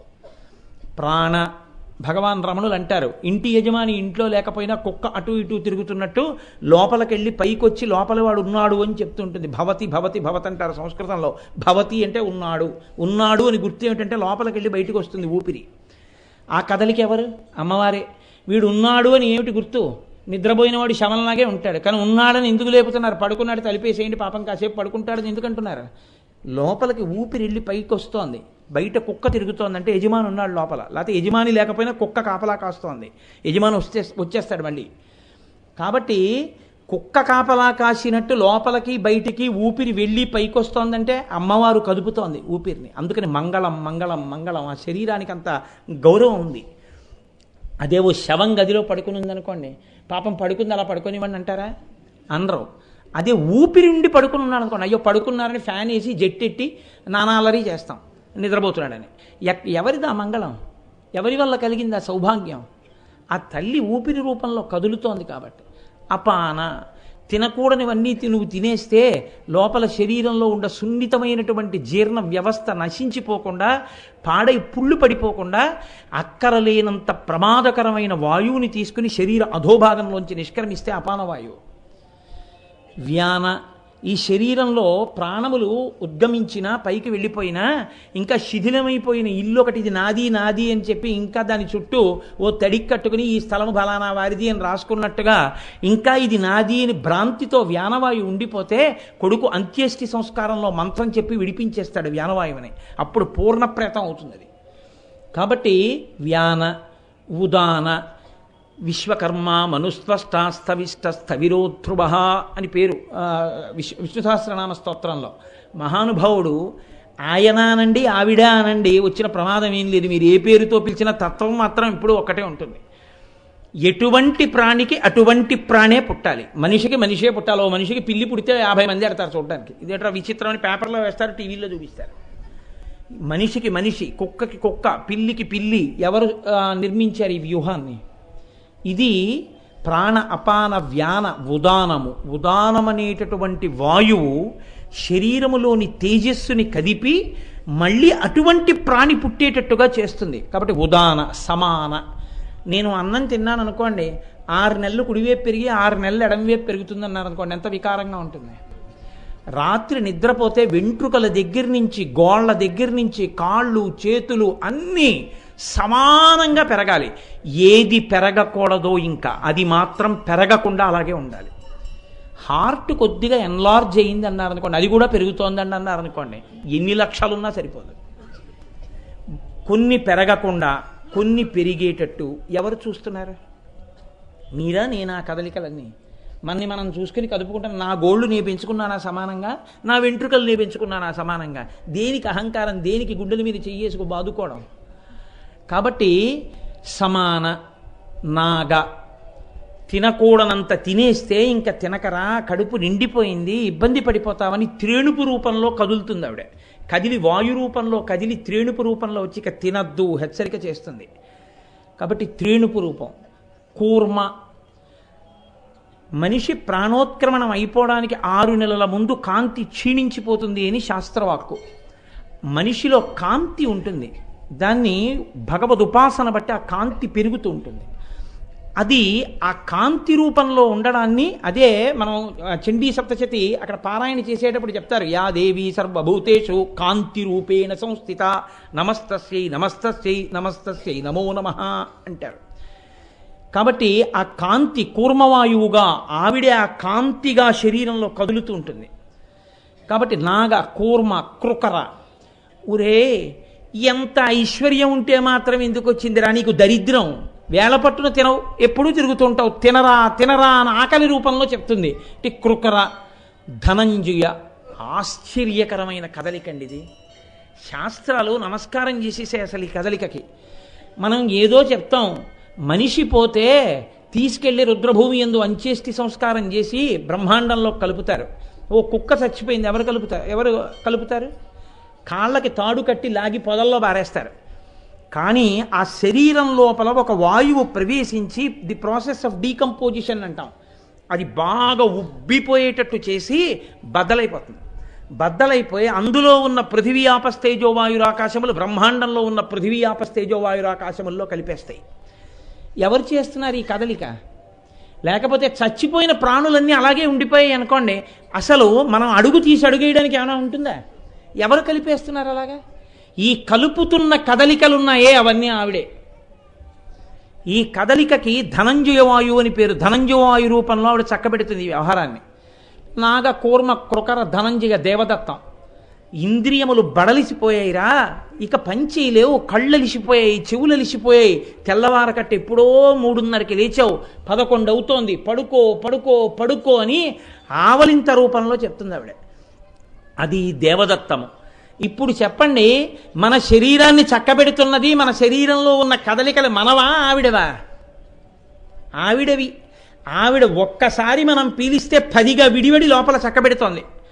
ప్రాణ అపాన వ్యాన ఉదాన సమాన నాగ కూర్మ కృకర ధనంజయ దేవదత్తములనేటటువంటి 10 వాయువుల రూపంలో ఉండేటటువంటి సమస్త కదలికల చేత నీ యొక్క శరీర వ్యాపార నిర్వహణ చేస్తున్నటువంటి స్వరూపము పరమాత్మయే. దాన్ని మీరు అమ్మవారనండి, ఏం దోషమేం లేదు, శక్తి కదలికయే. శివుడనండి తప్పేం లేదు, విష్ణువనండి తప్పేం లేదు. ఈ కదలికలు ఎవరు చేస్తున్నారో ఆ శక్తి కంటికి కనపడకపోయినా ఒకటి ఉందని గుర్తించి దానికి నమస్కరించిన జాతి సనాతన ధర్మం. అది మేము కాదు, ఆ కదలికలు ఒక శక్తి చక్కబెడుతోంది, ఆ పరమాత్మ ఒకడున్నాడు కాబట్టి మేము ఆయనకి కృతజ్ఞులై బతుకుతాం, మేము కృతజ్ఞతతో ఉంటామని చెప్పిన జాతి. అందుకనే మన వాళ్ళు ఏది చేసినా ఈశ్వర నివేదనం చేస్తారు. నివేదనము అన్న మాటకు అర్థం ఏమిటంటే ఆయన తినేస్తాడు అని కాదు. ఎందుకు పులిహార నైవేద్యం పెట్టారండి? నైవేద్యం పెడితే ప్రసాదం అయింది, నైవేద్యం పెట్టకపోతే దొంగతిండి అయింది. ఎందుకయింది? పులిహార అలా పట్టుకెడుతున్నారు అనుకోండి, మీరేం కళ్ళకద్దుకు తినరు. అదే పులిహార ఈశ్వరుడికి 5 మాటలు చూపించి మీ చేతిలో పెడితే కళ్ళకద్దుకుని నోట్లో వేసుకుంటారు. ఎక్కడో తిరుపతిలో లడ్డు ఇక్కడికి పట్టుకొచ్చి ఇంత ముక్క చేతిలో పెడితే కళ్ళకద్దుకుని నోట్లో వేసుకుంటున్నారు. ఎందుకు వేసుకుంటున్నారు? అది ఈశ్వర ప్రసాదము. ప్రసాదం అంటే ఏంటి? ఆయనకి పెడితే మరి ఆయన తినడా? తినడం కాదు, ఈశ్వరుడికి చెప్పి అనుభవించుట. మా కదలికలన్నీ ఆయనవే, ఈ సమస్తము ఆయనదే. అందుకే భరతుడు భరతవాక్యం పలికాడంటారు. రామాయణంలో పట్టాభిషేకం అయిపోయిన తర్వాత ఆయన మాట అన్నాడు, యావదావర్తతే చక్రం యావతీచ వసుంధర తావత్వమిహ సర్వత్వం స్వామిత్వం అనువర్తయ అన్నాడు. స్వామివి నువ్వు, ఇవన్నీ నీవి, నీవైనవి మాకిచ్చి మేము సంతోషిస్తే మా సంతోషం చూచి నువ్వు సంతోషిస్తున్నావు. కన్న తల్లి యొక్క తత్వం అది. కాబట్టి ఈశ్వర ఇవన్నీ నీవి కాబట్టి నీవి నీవి అని చెప్పి నువ్వు మాకిస్తున్నావని చెప్పి మేము అనుభవిస్తున్నాం. ఇది భావన. అందుకే లలితా అష్టోత్తరంలో భావనామాత్ర సంతుష్టాయై నమో నమః. ఈ భావన పరిపూర్ణంగా ఉంటే, ఈ భావన మీ యందు కదలితే ఆ తల్లికి అటువంటి భావన చేత ఆవిడ తృప్తి పొందుతుంది. అది నివేదన. జీవితం నివేదనగా ఉండాలని చెప్పారు. ఏ వ్యాపారము చెయ్యండి, వ్యాపారం అంటే కదలికలు నా ఉద్దేశంలో. వ్యాపారం అంటే ఏదో లాభం కోసం చేసేదని కాదు నా ఉద్దేశం. లోపల జరిగేటటువంటి సమస్త కదలికలు ఈశ్వరుడివి అని గుర్తెరిగి ప్రవర్తించడం కృతజ్ఞత. అలా కాకుండా ఇది నాది అని అహంకరించిన నాడు ఎవరు కదుపుతున్నారో వాళ్ళకి కూడా అంత అహంకారం ఉండి ఆప్ చేస్తే ఏమైపోతాను చెప్పండి. నేను మీతో అదే మనవి చేసింది. మనం ఎంత దారి తప్పి తిరిగినా అమ్మ ఎలా ప్రేమిస్తుందో, ఎంత తప్పు పని చేసిన వాడికైనా కొడుకని అన్నం ఎలా పెడుతుందో అంత దయతో ఆవిడిచ్చిన శక్తితో ఆవిడ్నే తిట్టినా ఆవిడ శక్తి నుంచి పోన్లే మారతాడు ఎప్పటికైనా అంటుంది. అందుకని కదండి కారుణ్యానికి పరాకాష్ఠ అండి అన్నపూర్ణ స్వరూపం. అందుకే ఇప్పటికీ కేరళలో చెరుకన్నం అనేటటువంటి ప్రాంతంలో అక్కడ అన్నపూర్ణమ్మ దేవాలయంలో దొంగలు విపరీతమైన దొంగతనాలు చేసిన వాళ్ళు భక్తుల్లోకి వస్తే పగటిపూట అయితే పసిగట్టి పట్టుకుంటారని రారేమో, వాళ్ళకి అన్నం దొరకదేమో. అన్నపూర్ణ అంటే దొంగకు కూడా అన్నం పెట్టాలి కదా. కొడుకు దొంగాడైనా సరే అందరూ పట్టుకుంటారని పోలీసులు తిరుగుతుంటే ఏ రాత్రి వేళ మంచి వర్షంలో గోడ దూకి ఇంట్లోకి వచ్చి అమ్మ ఆకలేసేస్తోందమ్మా అంటే పోలీసులకు పట్టిస్తుందా, అన్నం పెడుతుందా? అమ్మ అన్నం పెట్టి పట్టిస్తుందేమో తప్ప అన్నం పెట్టకుండా పట్టించదు, అది అమ్మ. కాబట్టి ఆ క్షేత్రంలో ఇప్పటికీ రాత్రి 10 అయిన తర్వాత దొంగలు తినడం కోసమని గిన్నెల్లో అన్నం పెట్టి, పప్పు పెట్టి, కూరెట్టి, పులిసెట్టి, చారెట్టి, పిండి వంటలు పెట్టి చీకటిగా ఉన్న చెట్ల గుబురులోకి తీసుకెళ్ళి పెట్టొస్తారు. అక్కడికి ఎవరు వెళ్ళరు, ఎందుకంటే రాత్రి దొంగలు అక్కడికి వచ్చి అన్నం తిని వెళ్ళిపోవాలని. అది మర్యాద. అన్నపూర్ణమ్మ అలా పెడుతుందని అలా పెడతారు ఆ క్షేత్రంలో. అంటే అమ్మవారి యొక్క కారుణ్యమునకు నువ్వు అసలు లెక్క చెప్పలేవు. లెక్క చెప్పలేనని నువ్వు తెలుసుకున్న ఉత్తర క్షణంలో నువ్వు సుపుత్రుడవు. అలా కాకుండా ఆవిడిచ్చిన శక్తిని నువ్వు దుర్వినియోగం చేసి నాది నాది అని అహంకరించిన ఉత్తర క్షణంలో నీకొక భావన వస్తుంది, దీనికంతటికీ నేనే గొప్పవాణ్ణి, ఇదంతా నా వలనే జరుగుతోంది, ఈ భావన కలిగిందనుకోండి, ఈ భావన కలిగిన ఉత్తర క్షణంలో ఏమైపోతుందో తెలుసా అండి? అహంకారం దాని పక్కనే పుట్టేస్తుంది. అహంకారం దాని పక్కన పుట్టిన ఉత్తర క్షణంలో రాగద్వేషాలు రెండూ ఏర్పడతాయి. వీళ్ళకి చేస్తాను, వీళ్ళకి చేయను, వీడు నమస్కారం చేశాడు చేస్తా, వీడు చేయలేరు చేయను, నేనే కర్తనన్న భావన. మీరు పాడైపోతారు, లోకాన్ని పాడు చేసేస్తారు. ఒక్క విషయాన్ని అంగీకరించగలిగితే చాలు, ఈ కదలికలేవి నావికావు.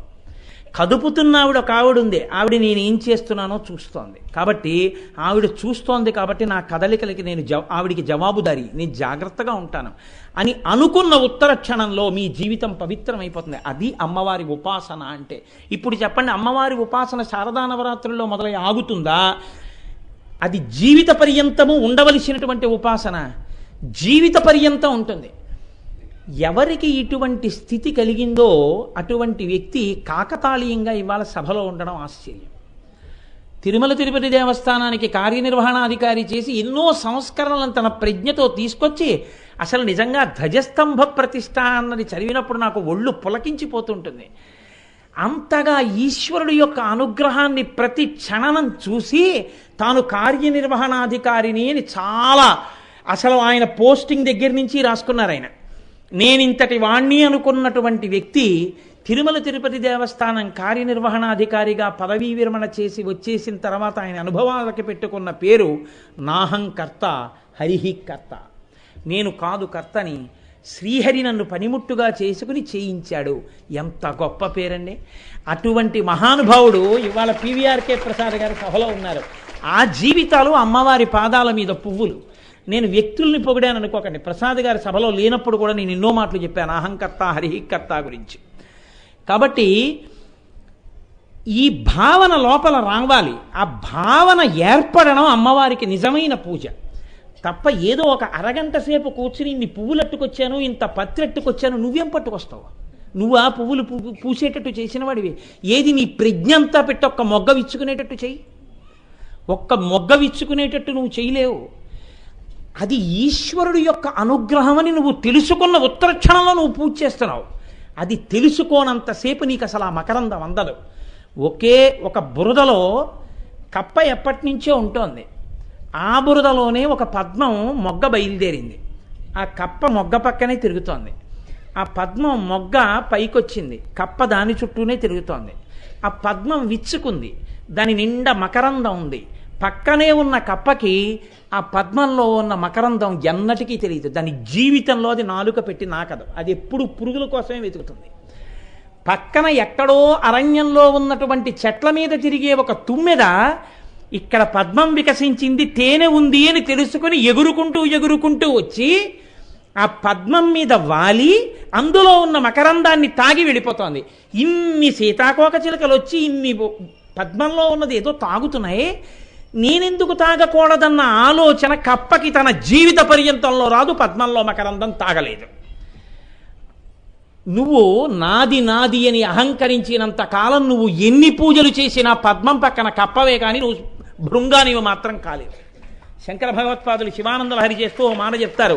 భృంగీచ్ఛానటనోత్కటక్కరిమదగ్రాహీ స్ఫురన్మాదమాహ్లాదో నాదయుతో మహాసితవపు పంచేషు నాచాదృత సత్పక్షస్సు మనోవనేషు నపున సాక్షాన్మదీయే మనోరాజీవే భ్రమరాధిపో విహరతాం శ్రీశైలవాసీ విభు అంటారు.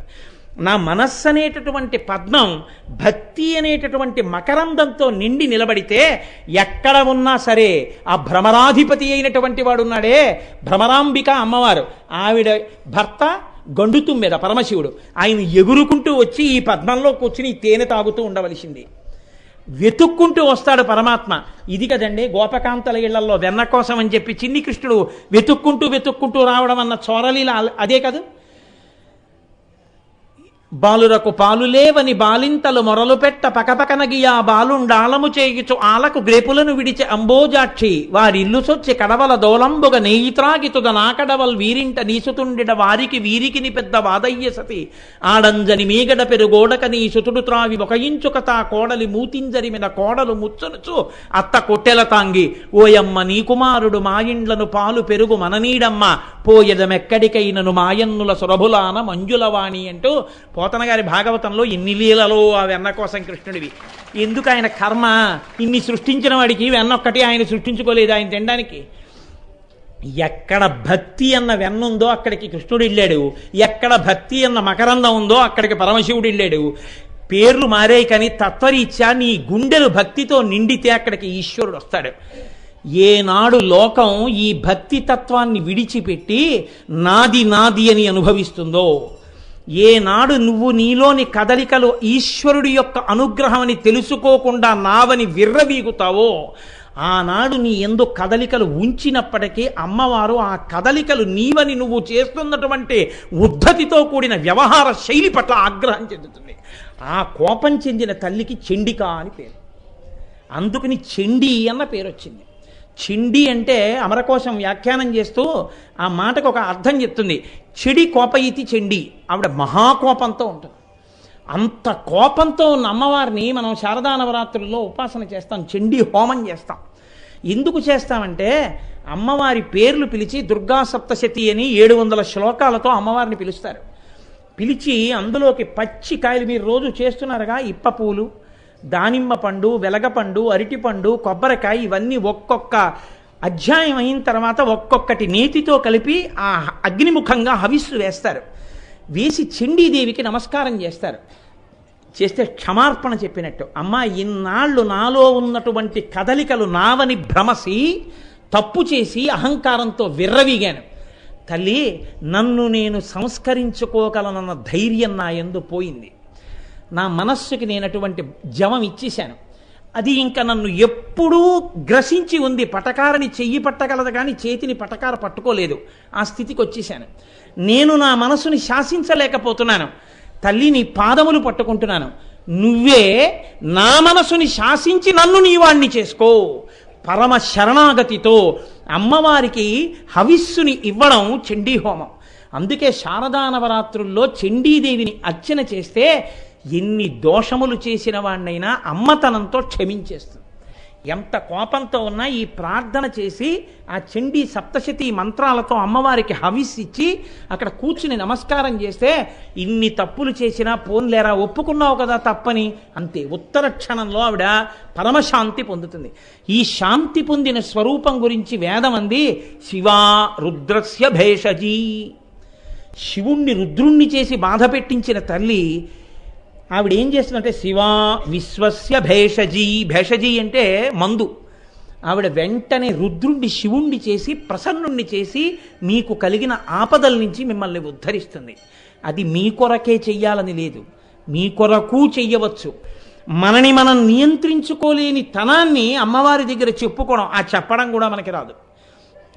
దూర్జటి లాంటి వాడు చెప్పుకున్నాడు అందంగా, రోషీరోజదు కామినీ తరుణ రోషీరోజదు కామినీ జనుల తారుణ్యోరు సౌఖ్యంబులన్ బాసీబాయదు పుత్రమిత్రధన సంపద్భ్రాంతి వాంఛాలతల్ కోశీకోయదు నామనంబకట ప్రీతిన్ నీకున్ ప్రీతిగా సత్క్రియల్ చేసీ చేయదు దీని త్రుళ్ళన చవే శ్రీకాళహస్తీశ్వర అని అడిగాడు. అలా చేసిన నాడు అమ్మవారు ఆ చండీ హోమం చేసి చండీ హోమంలో అమ్మవారికి నమస్కారం చేస్తే ఆ తల్లి పరమప్రసన్నురాలవుతుంది. పరమప్రసన్నురాలై నీకు భక్తినిస్తుంది. భక్తినివ్వడం అంటే ఏమిటో తెలుసా అండి? మళ్ళీ బాగా జ్ఞాపకం పెట్టుకోండి. పూలు తెచ్చి భక్తితో పూజ చేయడం చాలా మంచిదే, నేను దాన్ని విమర్శించట్లేదు. మారేడు దళాలు తెచ్చి ఈశ్వరాభిషేకం చేయడం మంచిదే. పద్మాలు తెచ్చి లక్ష్మీదేవికి హోమం చేయడం మంచిదే, నేను కాదంటలేదు. ఒక్క తులసిదళం తీసుకొచ్చి ఈశ్వర పాదముల యందు సమర్పించడం చాలా మంచిదే, నేను కాదంటలేదు. భవిష్యోత్తర పురాణంలో వెంకటేశ్వరుడు అంటాడు, ఏకేన తులసి మాత్రదలేనాపి నరోత్తమ పూజయేద్ భక్తిభావేన తంరక్షామి ఇతివత్మన అంటాడు. ఒక్క తులసిదళం చాలరా నా పాదాల దగ్గర వేసి నువ్వు నిజాయితీతో ఇలా నిలబడితే నిన్ను కౌగిలించుకోవడానికి నేను సిద్ధంగా ఉన్నానన్నాడు. పరమ భక్తి మీకు కావలసింది ఆ నివేదన స్వభావం రావాలి మనిషికి. అది మనిషి ఒక్కడికే ఉంటుంది, ఇతర ప్రాణులకు ఆ అదృష్టం లేదు.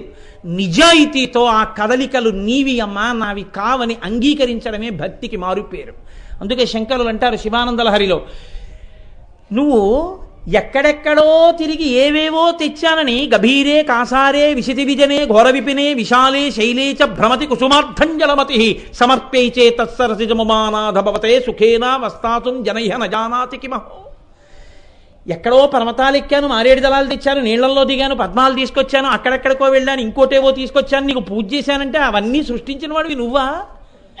వీటితో పాటు నువ్వు ఒక్కటి నీ మనస్సు అనేటటువంటి పుష్పాన్ని తీసి పరమేశ్వరుడి పాదాల దగ్గర పెట్టు, ఈశ్వరుడు నీ వెంట పడతాడు. ఆ భక్తి ఉందా, ఉపాధి ఏది అన్నది కూడా ఆయనకు అనవసరం. ఏ వేదంబు పఠించే లూత భుజగంబే శాస్త్రములు సూచతానే విద్యాభ్యాసమునర్చె కరి చించే మంత్రమూహించే బోధావిర్భావ నిదానములు చదువులయ్యా కాదు మీ పాద సంసేవాసక్తియ కాకజింతు తతకిన్ శ్రీకాళహస్తీశ్వర. అందుకంటారు శంకర భగవత్పాదులు, నాకు ఏ ఉపాధి అన్న బెంగలేదు, ఏ ఉపాధి అయినా నాకు భక్తి కావాలి. నరత్వం దేవత్వం నగవన మృగత్వం వశకత పశుత్వం కీటత్వం భవత విహగత్వాది జననం సదాత్వత్పాదాబ్జ స్మరణ పరమానందలహరీ విహారాసక్తం చేద్రూదయమిహ కింతేన వపుష. నేను ఏ ఉపాధిలో ఉన్నా నీ పాదములను పట్టుకుని ఆనందంతో మైమరిచిపోగలిగినటువంటి స్థితి నాకు కావాలి.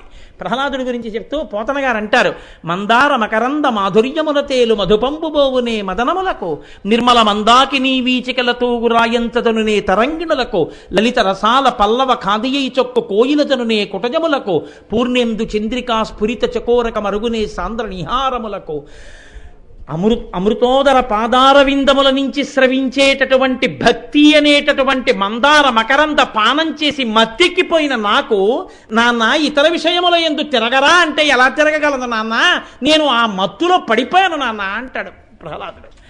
అటువంటి భక్తితో తన్మయుడు అవ్వడం, నిరంతరం అలా బతకడం పరాకాష్ఠ శంకరులు చూపిస్తారు. చిట్ట చివర ఈ శరీరం పడిపోతుంటే యదాపుత్రమిత్రాదయో మత్సకాశీ హృదాతస్య హాకీదృశీయో తదంతి తదా దేవ దేవేశ గౌరీశ శంభో నమస్తే శివాయో త్యజస్రం బ్రవాణి అంటారు.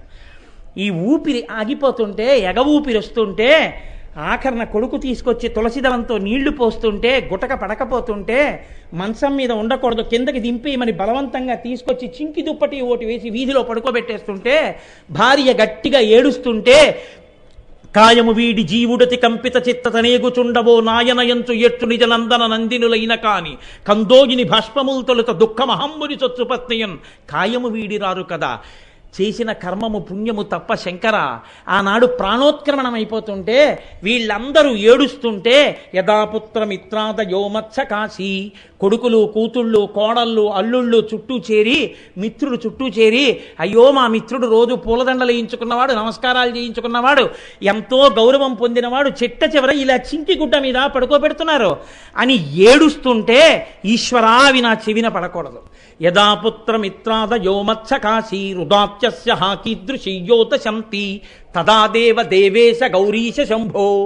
నా శరీరంలో ఊపిరి ఉన్నంత కాలం ఏ పార్వతీ పరమేశ్వర పాద ద్వంద్వాన్ని మనసులో తలుచుకుని ఆరాధన చేశానో ఆ పాద పంజరంలోకి ఈశ్వరా నేను వచ్చేస్తున్నాను, అయిపోయింది దీంతో నాకు అయిపోయింది పని. చెమట పట్టిన ఉత్తరీయాన్ని ఇంటికి తీసుకెళ్లి విసిరి పారేసినట్టు, దండెం మీద మాసుబట్టల మూత మీద విసిరి పారేసినట్టు, ఈశ్వరా త్యజిస్తున్నాను ఈ శరీరాన్నని దీన్ని విడిచిపెట్టి ఆయన పాదారవిందమును స్మరిస్తూ వెళ్ళిపోయిన వాడెవడో వాడు భక్తికి పరాకాష్ఠ, వాడు ధన్యుడు, వాడు పునరావృత్తి రహిత శాశ్వత శివ సాయుధ్య స్థితిని పొందాడు. అటువంటి స్థితి కలగాలంటే కావలసిందొక్కటే, భావన మారవలసి ఉంటుంది. శంకర భగవత్పాదులు సౌందర్యలహరి చేస్తూ ఒక అత్యద్భుతమైన శ్లోకాన్ని ఒకదాన్ని ఇస్తారు. ఆయన అంటారు, జపోజల్ప శిల్పం సకలమపి ముద్రా విరచన గతి ప్రాదక్షిణ్యాక్రమణవశనాజ్యాహుతి విధి ప్రణామ సంవేశ సుఖమఖిలమాత్మార్పణ దృశ సపర్యాపర్యాయస్తవ భవతు వన్మే విలసితం అంటారు. జపోజల్ప శిల్పం, మాట మాట్లాడితే ఆ మాట మాట్లాడడానికి కావలసినటువంటి కదలిక అమ్మవారిది అని తెలుసుకోవడమే నువ్వు మాటలతో అమ్మవారికి చేసే పూజ. అది తెలుసుకోకుండా నువ్వు భగవంతుడు ఒక్క మనుష్యుడికి మాట్లాడగలిగిన శక్తినిచ్చాడు, ఒక్కసారి రామా అన్నవా మోక్షానికి ఎడతావు, నీ పాపరాశి ధ్వంసం అవుతోంది. అదొక్కటి అనకుండా పనికిమాలిన మాటలన్నీ మాట్లాడితే నువ్వు కట్టుకునే ప్రయోజనం ఏమిటి, నువ్వు పట్టుకెళ్ళేదేమిటి? మహాత్ములైన వాళ్ళు గుండెలు బాదుకుని ఏడిచారు, నేను ఆ నామం చెప్పగలనో చెప్పలేనో అని బతికున్నన్నాళ్ళు చెప్పిన వాళ్ళు, బ్రతికియున్నన్నాళ్ళు నీ భజన తప్పను కాని మరణకాలమునందు మరతునేమో ఆవేళ యమదూతల అగ్రహంబున వచ్చి ప్రాణముల్పెకలించి పట్టునప్పుడు కపవాత పైత్యముల్ కప్పగా శ్రమచేత కంపముద్భవమంది కష్టపడుచు నారాయణాయంచు నాజిహ్వతో నిన్ను పిలుతునో శ్రమచేత పిలువలేనో నాటికిపుడి నీనామస్మరణ చేతు చివినిడవయ్య భూషణ వికాస శ్రీధర్మపుర నివాస దుష్ట సంహార నరసింహ దురిత దూర అని గుడ్డల బాదుకి ఏడిచాడు శతకకర్త. అయ్యో బతికున్నన్నాళ్ళు అంటాను కానీ ప్రాణోత్క్రమణం అయిపోయేటప్పుడు అనగలనో అనలేనో. ఈశ్వర ఇప్పుడే నారాయణ నారాయణ నారాయణ అనేస్తున్నాను, చెవిలొగ్గి వినవయ్యా, అన్నాడని నీ ఖాతాలో రాసుకోవయ్యా తండ్రి. నోరుంది కాబట్టి అనేస్తానయ్యా, ఏమో ఏ క్షణానికి ఎప్పుడు ఊపిరాగిపోతుందో. అంత బెంగ పెట్టుకున్నారు భక్తులు. అంతటి మహానుభావుడు రామదాసు గారు శతకం చేస్తూ, హరునకు విభీషణునకు అద్రిజకున్ తిరుమంత్రరాజమై కరిగిన హల్జకున్ ద్రుపదకంజకున్ అత్తి హరించు చుట్టమై బరగిన ఎట్టి నీ పతితపావన నామము నాదు జిహ్వపై నిరంతరము నటింపచేయుమిక దశరథి కరుణాపయోనిధి అని కోరుకున్నాడు. నాకు ఇంకేం అక్కర్లేదు ఈశ్వర, నా నాలుక మీద నర్తించవయ్యా, నీ నామం ఎప్పుడు చెప్పించవయ్యా చాలన్నాడు. దూర్జటి కణహస్తీశ్వర శతకం చేస్తూ, పవి పుష్పంబగు అగ్నిమంచగు నాకూపారం భూమిస్థలంబగు శత్రుండతిమిత్రుడౌ విషము దివ్యాహారమౌ నిన్నగా అవనీమండలిలో పలం శివ శివేచ్ఛాభాషణోల్లాసకిన్ శివా నీ నామము సర్వవస్యకరమౌ శ్రీకాళహస్తీశ్వర అని చెప్పుకున్నాడు. మహాత్ములైన వాళ్ళందరూ ఆ భగవన్నామం కోసం వెంపర్లాడిపోయారు. అది నీకు తెలుసున్ననాడు జపో జల్ప శిల్పం సకలమపి ముద్రా విరచన. ఆ భావన నీ మనసులో కలిగిన నాడు నువ్వు ఏ మాటలు మాట్లాడినా అవన్నీ భగవత్ సంబంధమైనటువంటి మంత్రోచ్చాటనలే. ఆనాడు నువ్వు ఇలా ఏ చేతులు కదిపినా కాళ్ళు కదిపినా అవన్నీ నువ్వు మంత్రానుష్ఠాన సమయంలో పట్టేటటువంటి ముద్రలే. గతి ప్రాదక్షిణ్య, అంత పరమభక్తితో నువ్వు కదిలి వెళుతున్నప్పుడు వేసినటువంటి అడుగులన్నీ సంచార పదయోహ ప్రదక్షిణ విధి స్తోత్రాన్ని సర్వాగిర యజ్జత్ కర్మ కరోమి తత్తదకిలం శంభో తవారాధనం అంటారు శంకర భగవత్పాదులు. అప్పుడు నువ్వు వేసినటువంటి అడుగులన్నీ అమ్మవారికి చేసినటువంటి ప్రదక్షిణాలే. కాబట్టి గతి ప్రాదక్షిణ్యాక్రమణవశనాజ్యాహుతి విధి. నువ్వు ఏం తిన్నావో అది ఇచ్చినది అమ్మవారు, ఆ బియ్యం ఇచ్చింది తల్లి, అది ఉడికేటట్టు చేయడానికి నీళ్ళిచ్చింది నీళ్ల రూపం తల్లి, ఆ అగ్ని రూపం తల్లి. ఇది కదండి ప్రహ్లాదుడు పానీయంబులు త్రాగుచున్, ఆ నీటిని చూసి భగవంతుడిని తలుచుకున్నాడు. గుటక వేస్తే ఆ గుటక వేస్తున్న శక్తి యందు ఈశ్వరుణ్ణి చూశాడు, మాట యందు ఈశ్వరుణ్ణి చూశాడు. అది చూడడం, ఎవరు అగ్నిహోత్రములకు ఉడికించే శక్తిని ఎవరు తీసుకొచ్చి పెట్టారు? లింగపురాణంలో వ్యాసభగవానుడు అంటాడు, హవ్యం వహతి దేవానాం కవ్యం కవ్యాసినామపి పాకంచ కురుతే వహ్వి శంకరశైవ శాసనాత్ అంటాడు. లోకాలన్నింటినీ కాల్చగలిగినటువంటి పరమాత్మ నీ ఇంట ఇంత చిన్న నిప్పు రూపంలో నీ ఇంట వంటవాడిగా ఉండి నీకు అన్నం వండి పెట్టడమా? ఆయన కర్మ కాలిందా? పరమేశ్వరుడు యొక్క శాసనం వల్ల వాడు అన్నం లేకపోతే బతకలేడురా, అన్నం ఉడికించని చెప్పాడని మీ ఇంట నా ఇంట అన్నం ఉడికిస్తున్నాడు ఆయన. ఆ అగ్ని రూపంలో ఉడికిస్తున్న తల్లివి నువ్వు. ఆ తల్లి నువ్వు ఇక్కడ అన్నం రూపంలో ఉంటే నేను ముద్ద కట్టాలంటే పక్షవాతం వస్తే వేళ్ళేం కదులుతాయి. శక్తి రూపంలో నువ్వు ఉన్నావు కాబట్టి ఇలా అనగలుగుతున్నాను. ఈ చెయ్యి ఇక్కడికి వచ్చిందంటే నీ అనుగ్రహం, ఈ నోరు నవిలిందంటే నీ అనుగ్రహం, మింగినప్పుడు ఇక్కడ గుటక పడి లోపలికి వెళ్ళిపోతోందంటే సాఫీగా నీ అనుగ్రహం. తల్లి 4 ముద్దలు తింటే నీళ్లు తక్కువైతే వెక్కిళ్ల రూపంలో చెప్పి నీళ్లు అడుగుతున్నావు. అమ్మా నువ్వు ఎంత కరుణామయమమ్మా అని అన్నం చూసి మీరు భావన చేసి తిన్ననాడు మీరు తిన్నది అన్నం కాదు, మీరు చేసిన యజ్ఞం. మీరు హవిస్సులు ఇచ్చినట్టు లోపల ఉన్నటువంటి అగ్నిహోత్రానికి. అహం వైశ్వానరో భూత్వా ప్రాణినాం దేహమాశ్రిత ప్రాణాపాన సమాయుక్తం పచాన్యన్నం చతుర్విధం అని గీతాచార్యుడు చెప్తున్నాడు. లోపల వైశ్వానరాగ్నిగా ఉండి మీరు తీసుకున్న పదార్థాలన్నీ నేనే పచనం చేస్తున్నాను. ఈ భక్తి భావన నీకున్ననాడు, లోపల యజ్ఞవేదిలో అగ్నిహోత్రం వెలుగుతోందని తెలుసున్ననాడు, నువ్వు తెచ్చి ఎండు కొబ్బరి ముక్క వేయకపోతే పేడా పోయేది. నువ్వు తీసుకొచ్చి సారా పోయగలవా మారీచుళ్ళ? ఎలా పోయగలవు? లోపల వైశ్వానరాగ్ని ఉంది అని నీకు తెలిసిన ఉత్తర క్షణంలో నువ్వు లోపల సారా పోయలేవు. నువ్వు తీసుకెళ్ళి ఏ పొగ పడితే ఆ పొగని లోపలికి వదల్లేవు. లోపల ఈశ్వరుడు అగ్నిహోత్రంగా ఉన్నాడు, పచనం చేస్తున్నాడు. ఆయన మీద నేను ఇది పోయినా నే పోయినంటావు. అందుకే మీరు బాగా జ్ఞాపకం పెట్టుకోండి, సనాతన ధర్మంలో ఇన్ని దేవాలయాలు ఎందుకు వచ్చాయో తెలుసా? ఊరూరా దేవాలయాలు, ఆకాశాన్ని చుంబించే శిఖరాలు, ఇంత వేదం, ఇంత నమ్మకం ఎందుకు వచ్చిందంటే, మీరు అన్నం పెట్టచ్చు, ఉపాధిని పోషిస్తుంది. మీరు వస్త్రం ఇవ్వచ్చు, శరీరాన్ని కప్పుతుంది. మీరు కళ్ళజోళ్ళు ఇప్పించచ్చు, కళ్ళు బాగుంటాయి. మీరు ఆపరేషన్లు చేయించచ్చు, ఆరోగ్యం బాగుంటుంది. మీరు ఇళ్ళు కట్టించి ఇవ్వచ్చు, జనం సంతోషంగా ఉండొచ్చు. ఉద్యోగం చేయకపోయినా మీరు జీతాలు ఇవ్వచ్చు, వాళ్ళు సంతోషంగా ఉండొచ్చు. కానీ మనుష్యుల యొక్క మనస్సు మార్చి పరమ ధర్మంతో, భక్తితో, కృతజ్ఞతతో పక్కవాణ్ణి కాటేయకుండా బ్రతకగలిగిన సంస్కారాన్ని ఇవ్వగలిగినది మాత్రం లోకంలో దేవాలయం ఒక్కటే. దేవాలయంలో ఉన్న ఈశ్వరుడే నాలో ఉన్న సమస్త కార్యకలాపములను చక్కబెడుతున్నవాడన్న జ్ఞానము నీ యందు ప్రసరించిన నాడు ఒక మనిషికి హాని చెయ్యలేడు. ఆనాడు ఇన్ని పోలీస్ స్టేషన్లు అక్కర్లేదు, ఇన్ని సెక్యూరిటీలు అక్కర్లేదు. ఒక మనిషి కాపాడడం అలవాటు అవుతుంది. ఏనాడు దేవాలయాలు చిన్నాభిన్నమైపోతాయో, ఏనాడు దేవాలయ వ్యవస్థ మీద మనిషికి నమ్మకం సన్నగిల్లిపోతుందో, ఏనాడు దేవాలయ వ్యవస్థకి వ్యతిరేక ప్రచారం ఊపందుకుంటుందో, ఏనాడు భగవంతుడి పట్ల విముఖుడై కృతజ్ఞుడై మనిషి ప్రవర్తిస్తాడో, ఆనాడు అడుక్కో రక్షక భటుణ్ణి పెట్టుకున్న రక్షణము లేక సాధుడు రక్షితుడకు సమత చేసి రాయుడులందున్ రక్షణలు వేయి కలిగిన శిక్షితుడకు కలుడు పాప చిత్తుండగుటం పోతన గారి తీర్పు. కాబట్టి మనసులు మార్చగలిగినవి దేవాలయాలు ఒకటే. అందుకే సన్యసించి పరివ్రాజకులై సత్యదండాలు పట్టుకుని ఆసేతు హిమాచల పర్యంతం తిరిగి ఎందరో మహానుభావులు ఎంతో బోధ చేసి మనసుల్ని మార్చే ప్రయత్నం చేసి భరతఖండంలో ఉన్న ధర్మం, అక్కడున్న పరోపకార బుద్ధి ఇంకొకరికి లేదు లేదు లేదు అని ప్రపంచమంతా భరతఖండానికి నమస్కారం చేసిందంటే పోప్ జాన్ పాల్ II అంతటి వాడు క్రైస్తవ మతాధిపతి ఈ దేశంలో విమానం దిగుతూ మెట్ల మించి తిన్నగా భూమి మీద అడుగు పెట్టకుండా మట్టి తీసి ముద్దు పెట్టుకుని, ఇంత గొప్ప గడ్డ, దీని మీద కాలు పెట్టే ముందు నేను ఈ మట్టిని ముద్దు పెట్టుకుని నమస్కరించి దిగుతున్నానన్నాడు. ఆయనకున్న అవగాహనకి, ఆయనకున్న భక్తికి, ఆయన మన దేశం పట్ల చూపించిన గౌరవానికి ఆయన నిజంగా మనందరి చేత అభినందించదగినటువంటి వ్యక్తి. కాబట్టి అటువంటి గడ్డ, ధర్మానికి పెద్దపీట వేసినటువంటి గడ్డ, జపో జల్ప శిల్పం సకలమపి ముద్రా విరచన గతి ప్రాదక్షిణ్యాక్రమణమశనాద్యాహుతి విధి ప్రణామ సంవేశ సుఖమఖిలమాత్మార్పణ దృశ. అమ్మా, నేను ఏ సుఖాలు అనుభవించినా నీ అనుగ్రహం వల్ల కదమ్మా. ఇవాళ ఈ ఫ్యాను గాలి వేస్తే నాకు చల్లగా ఉందంటే నా చర్మానికి స్పర్శశక్తి ఉండడం వల్ల. కాబట్టి అమ్మా నీకో నమస్కారం. ఆఖరికి నిద్రపోతే అమ్మా ఈ నిద్రాకాలిక సుఖం నీ అనుగ్రహం కదమ్మా అని 11 మాటలు భగవన్నామని చెప్పి ఇంకొక మాట మాట్లాడకుండా వెంకటాచలంలో సహస్రదీపాలంకార సేవలో ఊయలులూగుతున్నటువంటి ఆ పరమాత్మని స్మరించి, ఏమయ్యా తండ్రి అని అన్నమాచార్య స్వామి వారి కీర్తన చేస్తూ, ఈతడఖిలంబునకు ఈశ్వరుండై సకల భూతములలోన తాపగలు వాడితడు. అంతటి వాడు మన ముందు ఉయ్యాలెందుకు ఊగుతున్నాడు అంటే ఆయన అంటారు, అలల చెంచలమైన ఆత్మలందుండని కలవాటు చేసని ఉయ్యాల అంటారు.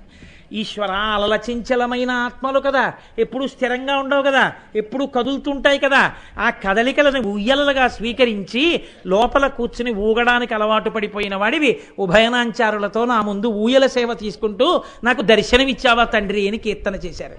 అటువంటి భావన ఒక్కసారి స్మరిస్తూ ఆ సహస్రదీపాలంకార మంటపంలో చక్కటి ఊయలలో అన్నమాచార్య ప్రాజెక్టు వారి కీర్తన చేస్తుంటే అర్చకులు చేతులు వేసి మంద్రంగా ఊయల ఊపుతుంటే వేద పఠనం చేసేటటువంటి బ్రాహ్మణులు కూర్చునుంటే ఎందరో భక్తులు ఎదురుగుండా విశాలంగా ఉన్నటువంటి ఆ మంటపంలో కూర్చుని చూస్తూ ఉంటే పైనుంచి చంద్రుడు కనపడుతుంటే మాకేమి లోటు, మహానుభావుడు మా కళ్ళెదుటున్నాడు తండ్రి, ఆయన ఉండగా మాకింక చింత అని ఆయన వంక చూస్తూ బ్రహ్మమొక్కడే పరబ్రహ్మమొక్కడే అంటూ మేము అక్కడ శారదానవరాత్రులు చేసినా ఇక్కడ వెంకటేశ్వరుడిగా చూసినా అన్నీ ఒక్కడే అని ఆనందంతో తల ఉంచి నమస్కరించగలిగిన ప్రజ్ఞ నీకొస్తే అది తలుచుకుని నిద్రపోతే ఆ నిద్ర కాదు, నిద్రా సమాధి స్థితి, అది సమాధి. ఇలా బతకగలిగిన బతుకు నీకొస్తే నీ బతుకంతా పూజే. పొద్దున్న అరగంట సేపు పూజామందిరంలో మాత్రమే పూజ చెయ్యడం పూజ తప్ప మిగిలినది పూజ కాదు. ఈశ్వర సంబంధం నాకు లేదనుకున్న వాడిది పార్ట్ టైం పూజ. ఆ పూజ కాదు ఈశ్వరుడు కోరుకున్నది. ఆయన కోరుకున్న కోరికే నిరంతరంగా ఉండేటటువంటి కదలికలను ఈశ్వర పరం చెయ్యడం. ఇవి ఆయనవి, ఆయన అనుగ్రహం అని గుర్తించి నమస్కరించడం మనం చెయ్యగలిగిన పెద్ద పూజ. ఆ స్థితి కూడా ఎక్కడి నుంచి వస్తుందంటే చేసిన తప్పులకి క్షమార్పణగా చండీ హోమంలో మన పేరు మీద ఇంత హవిస్సు పడితే చాలు, ఆ తల్లి మన తప్పులు మన్నించేస్తుంది. ఇటువంటి భావనతో ఒక్కసారి అమ్మా నా యందు సమస్త కదలికలు నువ్వు, కానీ ఆ కదలికల యందు నా యొక్క గొప్పతనాన్ని ఆరోపించి బతికిన నా తప్పు మన్నింపబడుగాక అని ఇలా అంటే చాలు, అమ్మవారు పరమప్రీతి చెంది అనుగ్రహిస్తుంది. అటువంటి దేశకాలములు కలిసి వచ్చినటువంటి కాలం. అందుకే పరమేశ్వరుడికిట ఒక విచిత్రమైనటువంటి లక్షణం ఉంది. ఆయనకి కొన్ని ప్రాణులంటే పిచ్చి ప్రేమ. గోమాత అంటే ఆయనకున్నంత అమ్మా అన్న పిలుపు మొదట ఆవిడే పిలిచింది అని వేదం చెప్తోంది. అందుకే భూమికి బరువు ఏమిటో తెలుసా అండి? మీరు ఇంకో ఫ్రిడ్జు, ఇంకో కారు, ఇంకో లారీ కొంటే బరువు కాదు, పాపమే భూమికి బరువు. ఈశ్వరుణ్ణి మరిచిపోయి కృతజ్ఞతతో బతకడమే పాపం. ఈశ్వరుణ్ణి చేరే మార్గమునందు ప్రతిబంధకములు పెరగడమే పాపం పెరగడం. ఈ పాపం పెరిగితే భూమి తట్టుకోలేదు.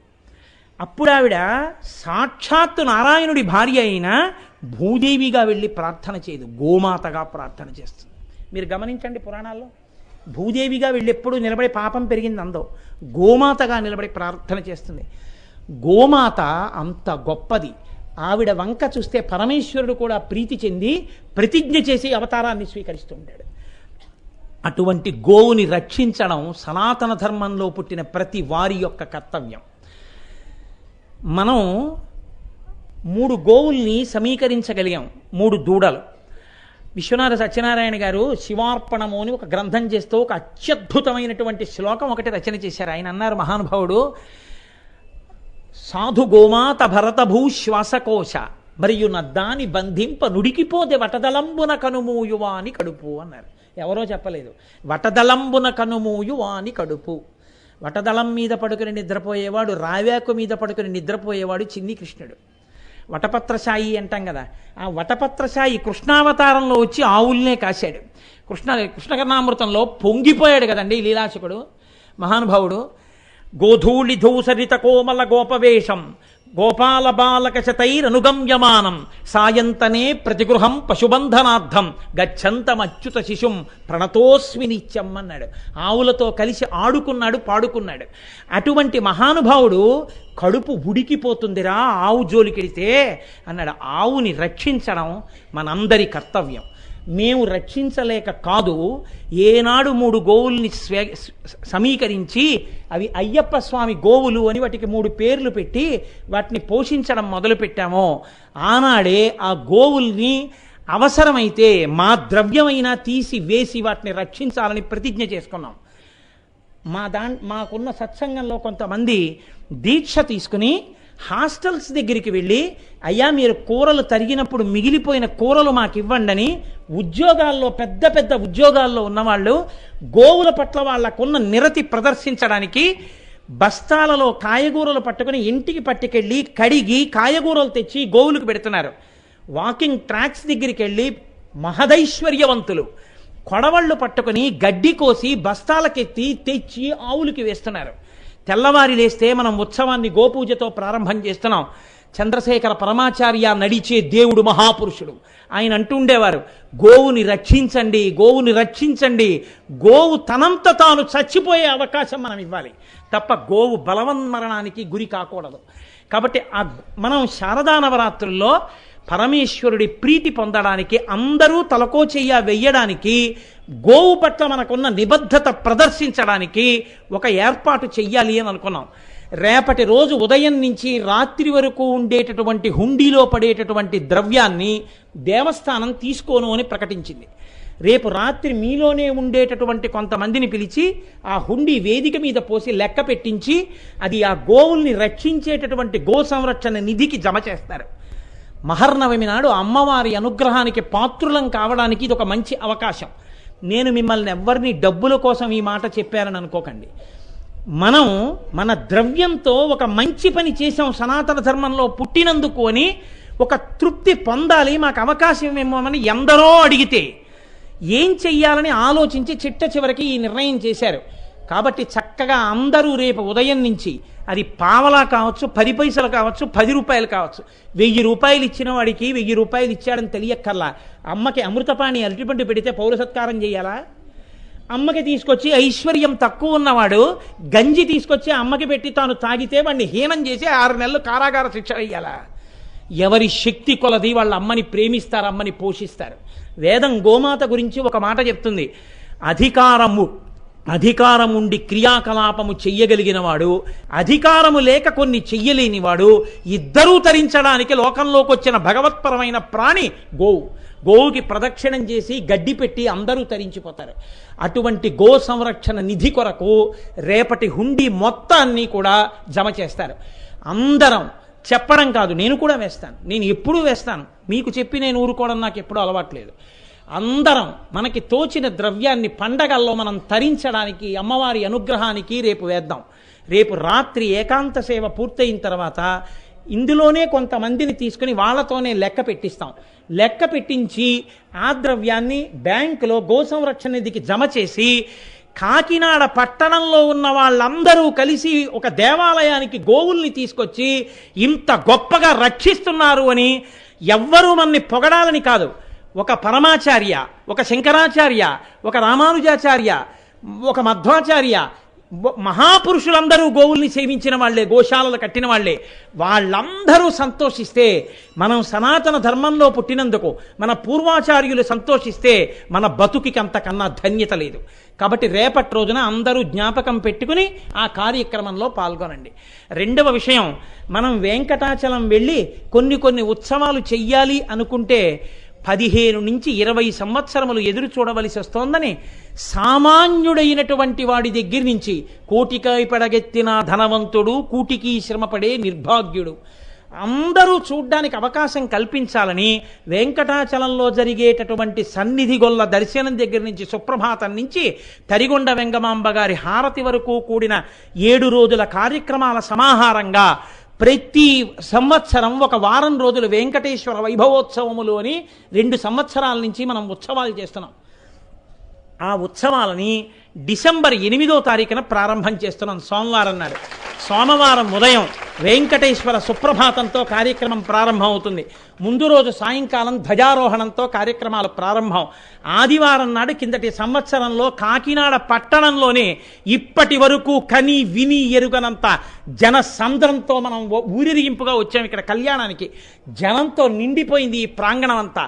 మళ్ళీ మన అందరం స్వామివారి అభిషేకం దగ్గర నుంచి సోమవారం నాడు జరిగే విశేష పూజ, మంగళవారం నాడు జరిగే తిరుప్పావడ, బుధవారం నాడు జరిగే సహస్ర కలశాభిషేకం, గురువారం నాడు జరిగే అష్టదల పాదపద్మారాధనం, గురువారం నాడు తిరుప్పావడ, మంగళవారం నాడు జరిగేటటువంటి అష్టదల పాదపద్మారాధనం, శుక్రవారం నాడు జరిగే పూర్వాభిషేకం, శనివారం నాడు జరిగేటటువంటి విశేషోత్సవంతో అంతర్భాగంగా వసంతోత్సవాన్ని ఒక్క కనుమ పండగ నాడు జరిగేటటువంటి పార్వేట ఉత్సవంతో సహా మనం ఇక్కడ వెంకటేశ్వరుడి వాయుప్రతిష్ఠ చేసి అత్యద్భుతంగా ఉత్సవాలు చేసుకుని తరించిపోదాం.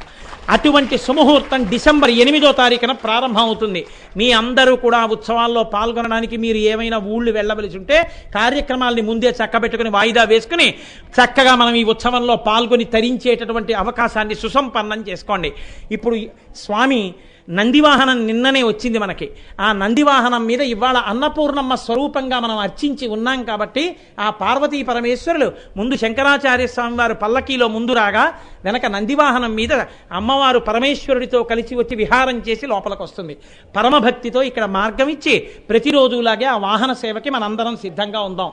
మళ్ళీ రేపు ఉదయం 7 గంటలకి సుప్రభాతానంతర ప్రపత్తి సేవతో చక్కగా మళ్ళీ మన కార్యక్రమాల్ని పునఃప్రారంభిద్దాం. వాహన సేవ తర్వాత రోజు ఉండే నీరాజన మంత్రపుష్పాలు, చతుర్వేద పఠనం, ఆ తర్వాత దర్బార్, సంగీతము, నృత్య సేవ అన్ని అమ్మవారికి జరిగి ఏకాంత సేవతో కార్యక్రమాలు పూర్తవుతాయి.